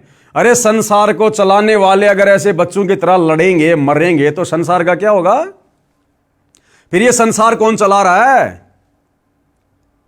और आगे देखना, हमारे देवी देवता जिनकी हम पूजा पाठ करते हैं, दोनों भाई आपस में लड़ रहे हैं, और हमारे देवी देवता ऊपर से उनके ऊपर फूल बरसा रहे हैं कि वाह जी वाह, बड़ा अद्भुत युद्ध हो रहा है, ऐसा युद्ध हमने पहले कभी देखा ही नहीं। हमारे देवी देवता उन पर फूल बरसा रहे कि लड़ो, मरो, कटो। अरे जबकि दो व्यक्ति आपस में युद्ध करते हैं, लड़ाई झगड़ा करते हैं, तो अन्य लोगों का फर्ज बनता है कि उनकी लड़ाई को रुकवाओ। हमारे देवी देवताओं का फर्ज तो यह बनता था, उनके आगे जाके हाथ जोड़ के खड़े होते कि हे देवो, हम तो आपको सर्वश्रेष्ठ मानते हैं और आप देव होकर आपस में लड़ रहे हो, झगड़ रहे हो, फिर हमारे जैसे छोटे मोटे देवताओं का क्या होगा? हमारी तरफ भी देखो। तो देवताओं ने तो बीच बचाव करना चाहिए था, लेकिन हमारे देवता जलती हुई आग में घी डाल रहे हैं, ऊपर से फूल बरसा रहे हैं। ब्रह्मा और विष्णु के वाहन गण भी युद्ध करने लगे। तब संपूर्ण देवता, सारे के सारे देवता, ये 33 करोड़ विमानों में बैठकर उस महा अद्भुत युद्ध देखने को चले आए। यानी ये अपना मनोरंजन करने के लिए आ गए देवी देवता, और आकाश में उनके ऊपर फूल बरसाने लगे। बताओ, वो लड़ रहे हैं और लड़ते हुए के ऊपर फूल बरसा रहे हैं। तब विष्णु जी ने गुस्से में आकर ब्रह्मा जी की छाती में लात मार दी, घुसा मार दिया। ये हैं हमारे प्रधान देवता। अब आगे क्या कहा जा रहा है? हे कुमार, इस प्रकार मधुर वाणी से पार्वती पति शंकर ने उन सब देवताओं को संतुष्ट किया। तब शिव ने अपने 100 गणों को उस समर स्थल में जाने की आज्ञा दी जहां ब्रह्मा और विष्णु थे। तब शंकर के पयान समय में अनेक प्रकार के बाजे बजने लगे। अनेक प्रकार के वाहनों पर ये विधिवत भूषण पहरे गणेश्वर चलने को उद्यत हुए। प्रणव के समान आकाश से सर्वत्र व्याप्त पंचमंडल से मंडित भद्र रथ में अंबिका पति गिरीश चढ़े। पुत्र तथा गण भी संग हुए। उस समय इंद्रादि देवता उनके पीछे चलने लगे। सुंदर ध्वजा व्यजन चमर पुष्प वर्षा संगीत नृत्य बाजों से सम्मानित हो शिवजी पार्वती सहित ब्रह्मा विष्णु के निकट समर भूमि में सेना सहित गए। अब वहां पर भाई और बहनों, इन दोनों के छोटे भाई शंकर जी भी पहुंच गए अपने सहपरिवार उस युद्ध को देखने के लिए। बताओ, युद्ध कोई देखने की चीज है, कोई मनोरंजन की चीज है? और जाकर मेघों के मध्य में छिपकर, यानी बादलों के बीच में छुपकर वो लड़ाई देखने लगे। उनका निरंतर होने वाला युद्ध देखा। उस समय बाजों की ध्वनि नहीं होती थी और बड़ा गणों का भी शब्द शांत हो गया। उस समय ब्रह्मा और विष्णु परस्पर एक दूसरे को मारने की इच्छा से माहेश्वर और पाशुपताशरे तथा अस्त्रों की ज्वाला मानो त्रिलोकी भस्म करने लगे। तब शिवजी ने वह अकाल प्रलय देखकर महाअग्नि के समान, महाभयंकर आकृति के समान उन दोनों के बीच में वह निर्गुण ब्रह्म स्थिर हुए। फिर से भाई और बहनों, वहां पर इस काल बलि को आना पड़ा। इस काल बलि ने फिर से वहां पर अपना एक तेजोमय रूप प्रकट कर दिया। वहां पर अग्नि के समान भयंकर ज्वाला उठाता हुआ एक रूप उसने, स्तंभ उसने वहां पर प्रकट कर दिया कि ये नादान फिर से मरेंगे, फिर से लड़ेंगे। ये इस संसार की सृष्टि स्थिति को कौन चलाएगा? मेरे भोजन को कौन तैयार करेगा? तो इस काल बलि को, इस ब्रह्म को फिर से आना पड़ा वहां पर। और क्या कह रहे हैं? महाअग्नि के समान, स्तंभ के समान, महाभयंकर आकृति के समान उन दोनों के बीच में वह निर्गुण ब्रह्म स्थिर हुए। वह लोक क्षय करने में समर्थ अस्त्र उस महाअग्नि के प्रकट होते ही क्षण मात्र में निपतित हो गया। यानी ब्रह्मा विष्णु महेश के वो अस्त्र शस्त्र फैल हो गए जब काल ने वो अग्नि के समान अपना रूप वहां पर जब वो प्रकट किया। यह अस्त्र शांत होने का अद्भुत चित्र देख, ये अद्भुत आकार क्या है? अब श्री ब्रह्मा जी और विष्णु ने देखा कि ये क्या आ गई बला, इसके आते तो हमारे अस्त्र शस्त्र फैल हो गए। दोनों उसको देखने लगे। ऐसा ब्रह्मा और विष्णु परस्पर कहने लगे, यह इंद्रिय अगोचर स्तंभ अग्नि रूपशा क्या उठा है? हम दोनों को इसका ऊपर और नीचे का भाग देखना चाहिए कि यह कहां से आया हुआ है। इस प्रकार कहकर दोनों वीर मानी परस्पर मिलकर उसकी परीक्षा करने को बहुत शीघ्रता से गए। हम दोनों के मिलने से यह कार्य नहीं होगा, ऐसा कहकर विष्णु शुकर शरीर धारण कर, यानी सुअर का शरीर धारण किया विष्णु जी ने, और उसके मूल भाग को देखने नीचे चले गए। नीचे पाताल में चला गया नीचे देखने के लिए। और ब्रह्मा जी हंस का रूप धारण करके ऊपर का भाग देखने को गए। हरि यानी विष्णु पाताल स्थान को भेद कर दूर तक चले गए, परंतु उस अग्नि के समान प्रज्वलित स्तंभ का पार नहीं पाया और शांत होकर हरि उस युद्ध स्थान में चले आए। और ब्रह्मा जी आकाश मार्ग में चले गए। उन्होंने वहां केतकी का किंचित होना अद्भुत पुष्प देखा। यद्यपि वो बहुत वर्षों से टूटा था, परंतु उसमें बड़ी सुगंध थी और मलिन न था। ब्रह्मा और विष्णु के कृत्यों को देखकर भगवान परमेश्वर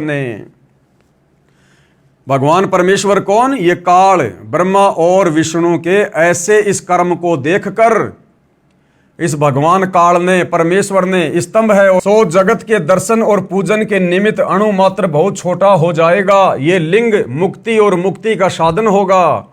इसके दर्शन, स्पर्शन और ध्यान से ही प्राणियों के जन्म मरण छूट जाएंगे। यानी फिर से उसने वो लिंग पूजा शुरू कर दी जो अग्नि पर्वत के समान प्रादुर्भूत है। सो यह अरुणाचल नाम से जगत में विख्यात होगा। ये बड़ा भरी तीर्थ होगा। यहाँ प्राणियों के निवास करने या तनु त्यागने से मुक्ति हो जाएगी। यानी जो यहाँ पर आकर शरीर त्यागेगा उसकी मुक्ति हो जाएगी। रथ यात्रा, उत्सव, कल्याण और जनों के निवास योग्य ये स्थान होगा।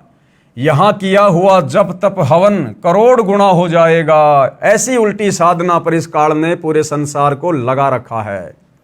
हमारे सब क्षेत्रों से ये श्रेष्ठ होगा। यहाँ मेरा स्मरण करते ही प्राणी मुक्त हो जाएंगे। इस प्रकार ये क्षेत्र महान और अत्यंत शोभित होगा। सब प्रकार के कल्याणदायक और सब प्रकार मुक्तिदायक होगा। जो यहाँ, अब ये काल ब्रह्म क्या कह रहा है? जो यहाँ लिंग में मुझ लिंगेश्वरी की पूजा करेंगे उन्हें शालोक्य, सामीप्य, सारूप्य, सृष्टि, सामुज्य ये पांचों मुक्ति क्रिया के फल को प्राप्त हो जाएगी। और यहाँ पूजन करने से तुम भी सब मनोरथों को प्राप्त होंगे।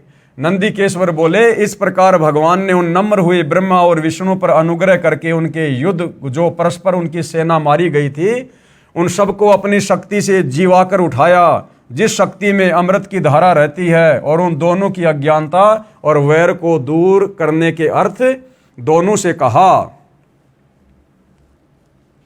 मेरे सकल और निष्कल भेद दो रूप हैं परंतु और ईश्वर नहीं, इस कारण उनके दो रूप नहीं हो सकते। पहला स्तंभ और पीछे मूर्तिमान रूप, यानी ये दोनों रूप उस काल के ही थे।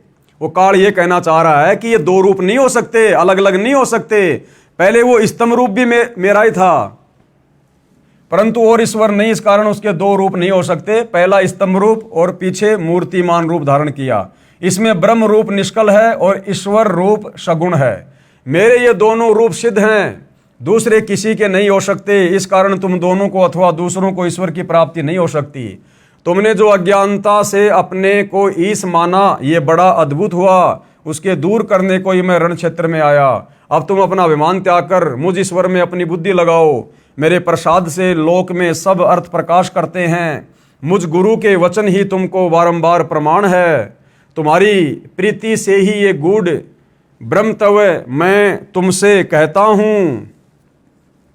मैं ही पर ब्रह्म हूं और मेरा ही कल अकल रूप है। ब्रह्म होने से मैं ईश्वर हूं। अनुग्रादी कही मेरा कर्तव्य है। सर्वव्यापी होने से और जगत के वर्धक होने से मैं ब्रह्मा हूं। हे ब्रह्म केशव, समत्व और व्यापक होने से मैं आत्मा हूं और संपूर्ण जीव आत्मा नहीं है, इसमें संदेह नहीं। अनुग्रह से ही यह सर्ग के अंत तक जो जगत का कृत्य और पंचक है, मैं इस सब का ईश हूँ। ये मेरा है, मेरे सिवाय किसी दूसरे का नहीं है। प्रथम तो ब्रह्म तत्व ज्ञान के निमित्त निष्कल ब्रह्म का प्रादुर्भाव हुआ है। यानी ये काल भाई और बहनों अटपट करने लगा, अपने सिवा किसी और को भगवान ना कोई मान ले, इसके लिए ये अपने आप को ही परमात्मा विख्यात करने लगा उन दोनों के बीच में। तो इस प्रकार भाई और बहनों ये बहुत सारी बातें जो पूज्य गुरुदेव भगवान ने ऊपर हमारे को मौखिक बताई थी, ये सारी के सारी बातें, सारे के सारे ये प्रमाण आपको यहाँ पर इस रुद्र संहिता के अंदर बिल्कुल साफ साफ देखने और पढ़ने को मिल जाएंगे। आप जी ये देख सकते हैं, आपकी आंखों के सामने है। अब गुरुदेव क्या कह रहे हैं? उपरोक्त शिव महापुराण के प्रकरण से सिद्ध हुआ कि श्री ब्रह्मा जी, श्री विष्णु जी तथा श्री शिव जी की माता श्री दुर्गा देवी अष्टंगी देवी है तथा पिता सदाशिव अर्थात काल ब्रह्म है, जिसने श्रीमद् भगवत गीता का ज्ञान श्री कृष्ण जी में प्रवेश करके बोला था। इसी को क्षर पुरुष, क्षर ब्रह्म यानी ज्योति निरंजन काल ब्रह्म भी कहा गया है। यही प्रमाण श्रीमद् भगवत गीता अध्याय 14 श्लोक नंबर 3 से 5 में भी है कि रजगुण ब्रह्मा, सतगुण विष्णु और तमगुण शंकर, तीनों गुण प्रकृति अर्थात दुर्गा देवी से उत्पन्न हुए हैं। यानी रजगुण ब्रह्मा, सतगुण विष्णु, तमगुण शिवजी, ये तीनों गुण इस प्रकृति देवी अर्थात अष्टंगी अंबिका जगदम्बा इस दुर्गा से उत्पन्न हुए हैं काल के सहयोग से। प्रकृति तो सब जीवों को उत्पन्न करने वाली माता है। प्रकृति यानी ये दुर्गा, काल कह रहा है कि ये जो प्रकृति है ना, ये दुर्गा, ये तो सब जीवों को उत्पन्न करने वाली है। और मैं कौन? ये गीता का ज्ञान देने वाला ब्रह्म, सब जीवों का पिता हूं। मैं दुर्गा प्रकृति के गर्भ में बीज स्थापित करता हूं, यानी दुर्गा के साथ में शारीरिक संबंध बनाकर इस प्रकार से मैं उत्पत्ति करता हूं, जिससे सबकी उत्पत्ति होती है। ये तीनों गुण कौन से? रजगुण ब्रह्मा, सतगुण विष्णु, तमगुण शिवजी ही जीवात्मा को शरीर में बांधते हैं। यानी सब जीवों को काल के जाल में फंसाकर रखने वाले ये तीनों देवता हैं, तीन गुण हैं ये। इसीलिए इस काल ने गीता अध्याय 7 श्लोक नंबर 12 से 15 में इन तीनों गुणों के द्वारा जिनकी बुद्धि हरी जा चुकी है उनको 4 गालियां दी है। यानी जो केवल ब्रह्मा विष्णु महेश की भक्ति तक सीमित हैं, ऊपर इस काल की भक्ति नहीं करते, काल ने उनके लिए कहा कि वो तो आसुर स्वभाव को धारण किए हुए मनुष्यों में नीच दूषित कर्म करने वाले मूढ़ मूर्ख मुझको भी नहीं भजते। यही प्रमाण गीता अध्याय 7 श्लोक 12 से 15 में है कि जिनकी बुद्धि तीनों गुणों रजगुण ब्रह्मा, सतगुण विष्णु तथा तमगुण शिव से मिलने वाले क्षणिक लाभ यानी थोड़े बहुत लाभ तक सीमित है, यानी जिनका ज्ञान हरा जा चुका है, वे राक्षस स्वभाव को धारण किए हुए मनुष्यों में नीच दूषित कर्म करने वाले मूर्ख हैं, जो मुझे यानी गीता ज्ञान दाता इस काल ब्रह्म को भी नहीं भजते। विशेष अब क्या कह रहे हैं गुरुदेव भगवान? इस शिव पुराण के विद्वेश्वर संहिता खंड 1 अध्याय 9 के श्लोक 40 और 46 तथा अध्याय 5 के श्लोक 26 से 31 की फोटोकॉपी ऊपर लगी है, जो अभी हमने देखी है।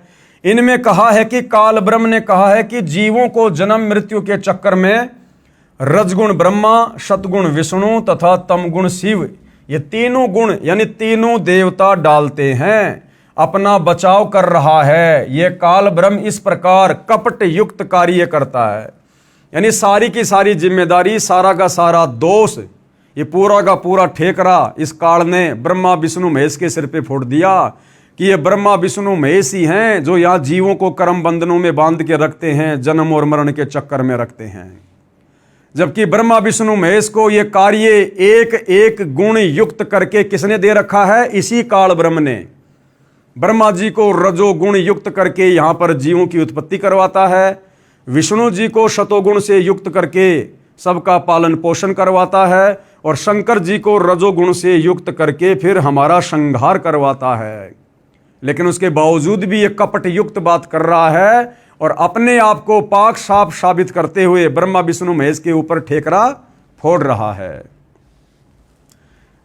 गीता अध्याय 7 श्लोक 12 में इसी ने कहा है कि जो कुछ तीनों गुणों यानी रजगुण ब्रह्मा से उत्पत्ति, सतगुण विष्णु से स्थिति तथा तमगुण शिव से संहार हो रहा है, इसका निमित्त मैं हूं, यानी मूल कारण तो मैं ही हूं। इन तीनों गुणों के प्रभाव से ये जो ब्रह्मा विष्णु महेश कार्य कर रहे हैं, वो गुण इनको मैंने दिए, इनका मूल कारण तो मैं ही हूं, कंट्रोलर तो मैं काल हूं। परम अक्षर ब्रह्म यानी कबीर जी ने यथार्थ ज्ञान अपनी प्रिय आत्मा संत गरीबदास छुड़ानी वाले को बताया। उन्होंने अपनी वाणी में उसे समझाया और कहा कि अकेले ब्रह्मा विष्णु तथा शिव इसके कारण नहीं है, और कौन है? ये आदरणीय गरीबदास जी की वाणी है। ब्रह्मा विष्णु महेश्वर यानी ब्रह्मा विष्णु शिव जी, माया और धर्मराया। माया कौन? ये दुर्गा, इन तीनों की माता, और ये धर्मराया कौन? ये काल, इन तीनों का पिता। ये 5 हो गए, ब्रह्मा विष्णु महेश्वर, माया और धर्मराया। इन 5 मिल परपंच बनाया, वाणी हमरी लइये। इन 5 मिल जीव अटकाए, जुगन जुगन हम आन छुड़ाए। परमात्मा कह रहे हैं इन 5 ने मिलकर इन आत्माओं को यहां पर फंसा रखा है, और कह रहे हैं कि मैं यहां पर युगों युगों तत्वदर्शी संत का रूप धारण करके आता हूं और इनके जाल से जीव आत्माओं को समझाता हूं। पेश है गीता अध्याय 14 श्लोक 4 और 5 की फोटोकॉपी। गीता अध्याय 14 श्लोक नंबर 4 की फोटोकॉपी। संस्कृत में श्लोक है, नीचे अनुवाद है। ये काल ब्रह्म गीता का ज्ञान देने वाला क्या कह रहा है? हे अर्जुन, नाना प्रकार की सब योनियों में जितनी मूर्तियां अर्थात शरीरधारी प्राणी उत्पन्न होते हैं, नाना प्रकार की सब योनियों में यानी 84 प्रकार की योनियों में जितने भी जीव जंतु हैं, जितने भी शरीरधारी प्राणी हैं, गधे, कुत्ते, सूअर, इंसान, कीट, पतंग। हे अर्जुन, नाना प्रकार की सब योनियों में जितनी मूर्तियां यानी शरीर अर्थात शरीरधारी प्राणी उत्पन्न होते हैं, ये प्रकृति यानी दुर्गा तो उन सब की गर्भ धारण करने वाली माता है, और मैं यानी काल बीज को स्थापन करने वाला पिता हूं। यानी ये जो 21 ब्रह्मांड के अंतर्गत जितने भी प्राणी हैं, चाहे ब्रह्मा विष्णु महेश हैं, 33 करोड़ देवी देवता है, ऋषि मुनि है, आप और हमारे जैसे सामान्य इंसान हैं, ये काल गीता अध्याय 14 श्लोक 4 में क्या कह रहा है कि तमाम प्रकार के जीवों की मां तो ये दुर्गा है, और इस दुर्गा के गर्भ में बीज डालने वाला यानी दुर्गा के संयोग से सबको उत्पन्न करने वाला मैं काल सबका पिता हूं। गीता अध्याय 14 श्लोक 5 क्या कह रहा है? सत्वम रज तम इति गुणा प्रकृति संभवा निबंधति महाबाहो देहे देहीनम अव्यम। ये काल ब्रह्म क्या कह रहा है? हे अर्जुन, सत्व गुण, रजोगुण और तमोगुण यानी ब्रह्मा विष्णु महेश, ये प्रकृति से उत्पन्न तीनों गुण, प्रकृति कौन? दुर्गा से उत्पन्न ये तीनों गुण कौन? रजगुण ब्रह्मा, सतोगुण विष्णु, तमोगुण शिव जी, अविनाशी जीव आत्मा को शरीर में बांधते हैं। यानी हम सबकी आत्माएं अविनाशी है, आत्मा कभी किसी की नहीं मरती, लेकिन इस अविनाशी आत्मा को इस काल के रिमोट से ये ब्रह्मा विष्णु महेश यहां पर कर्म बंधनों में बांध के रखते हैं तीनों गुणों के प्रभाव से। तो बताओ भाई और बहनों, तीनों गुणों के प्रभाव से हम सभी इंसानों को कर्म बंधनों में बांधने वाले कौन? ब्रह्मा विष्णु महेश। और ब्रह्मा विष्णु महेश के माध्यम से हम सभी जीव आत्माओं को बंधवाने वाला कौन? ये काल और दुर्गा। और सारा संसार इसी काल और दुर्गा की और इस ब्रह्म की पूजा में लगा हुआ है, जिन्होंने हम सबको यहां पर कर्म बंधनों में बांध रखा है, जन्म और मृत्यु में रखते हैं। तो भला इनकी पूजा करने से हमारी मुक्ति कैसे होगी? ये विचारणीय विषय है।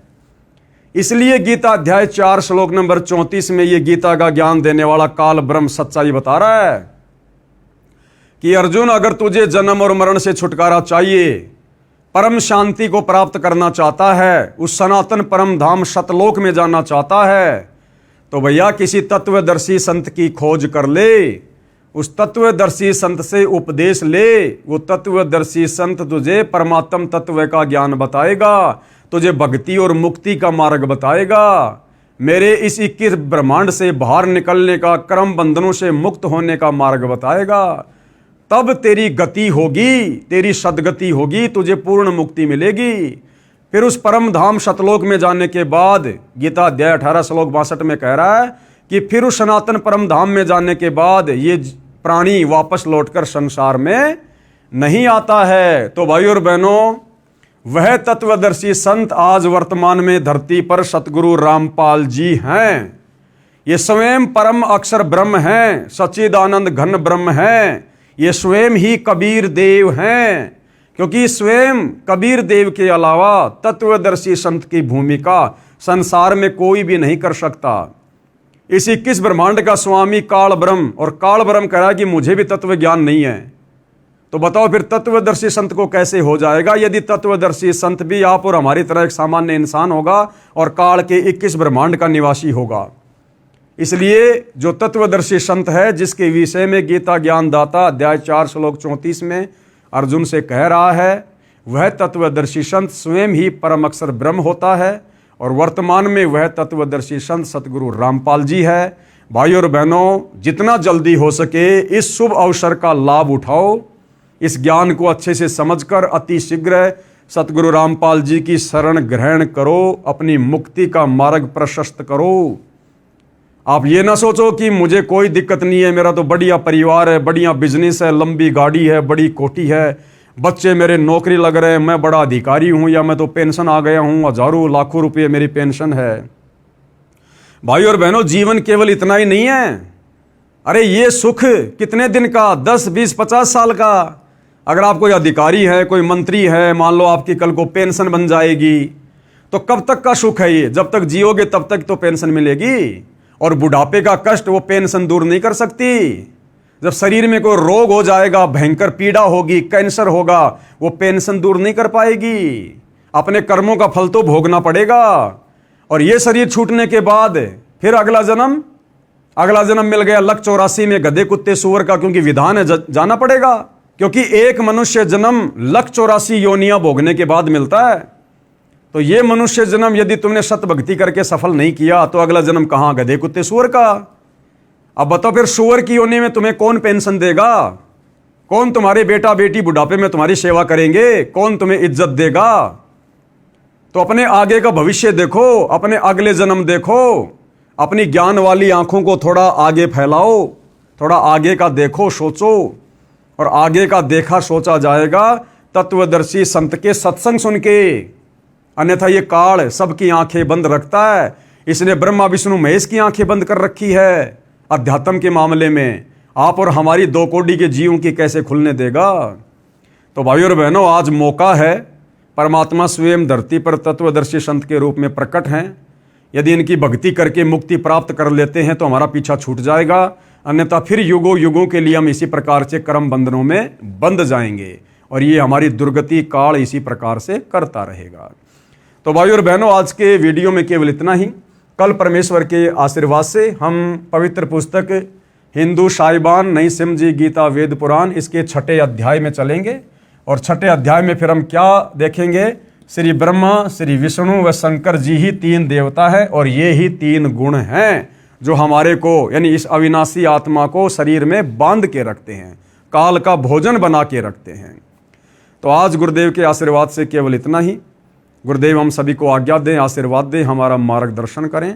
बंदी छोड़ सतगुरु रामपाल जी भगवान की जय हो।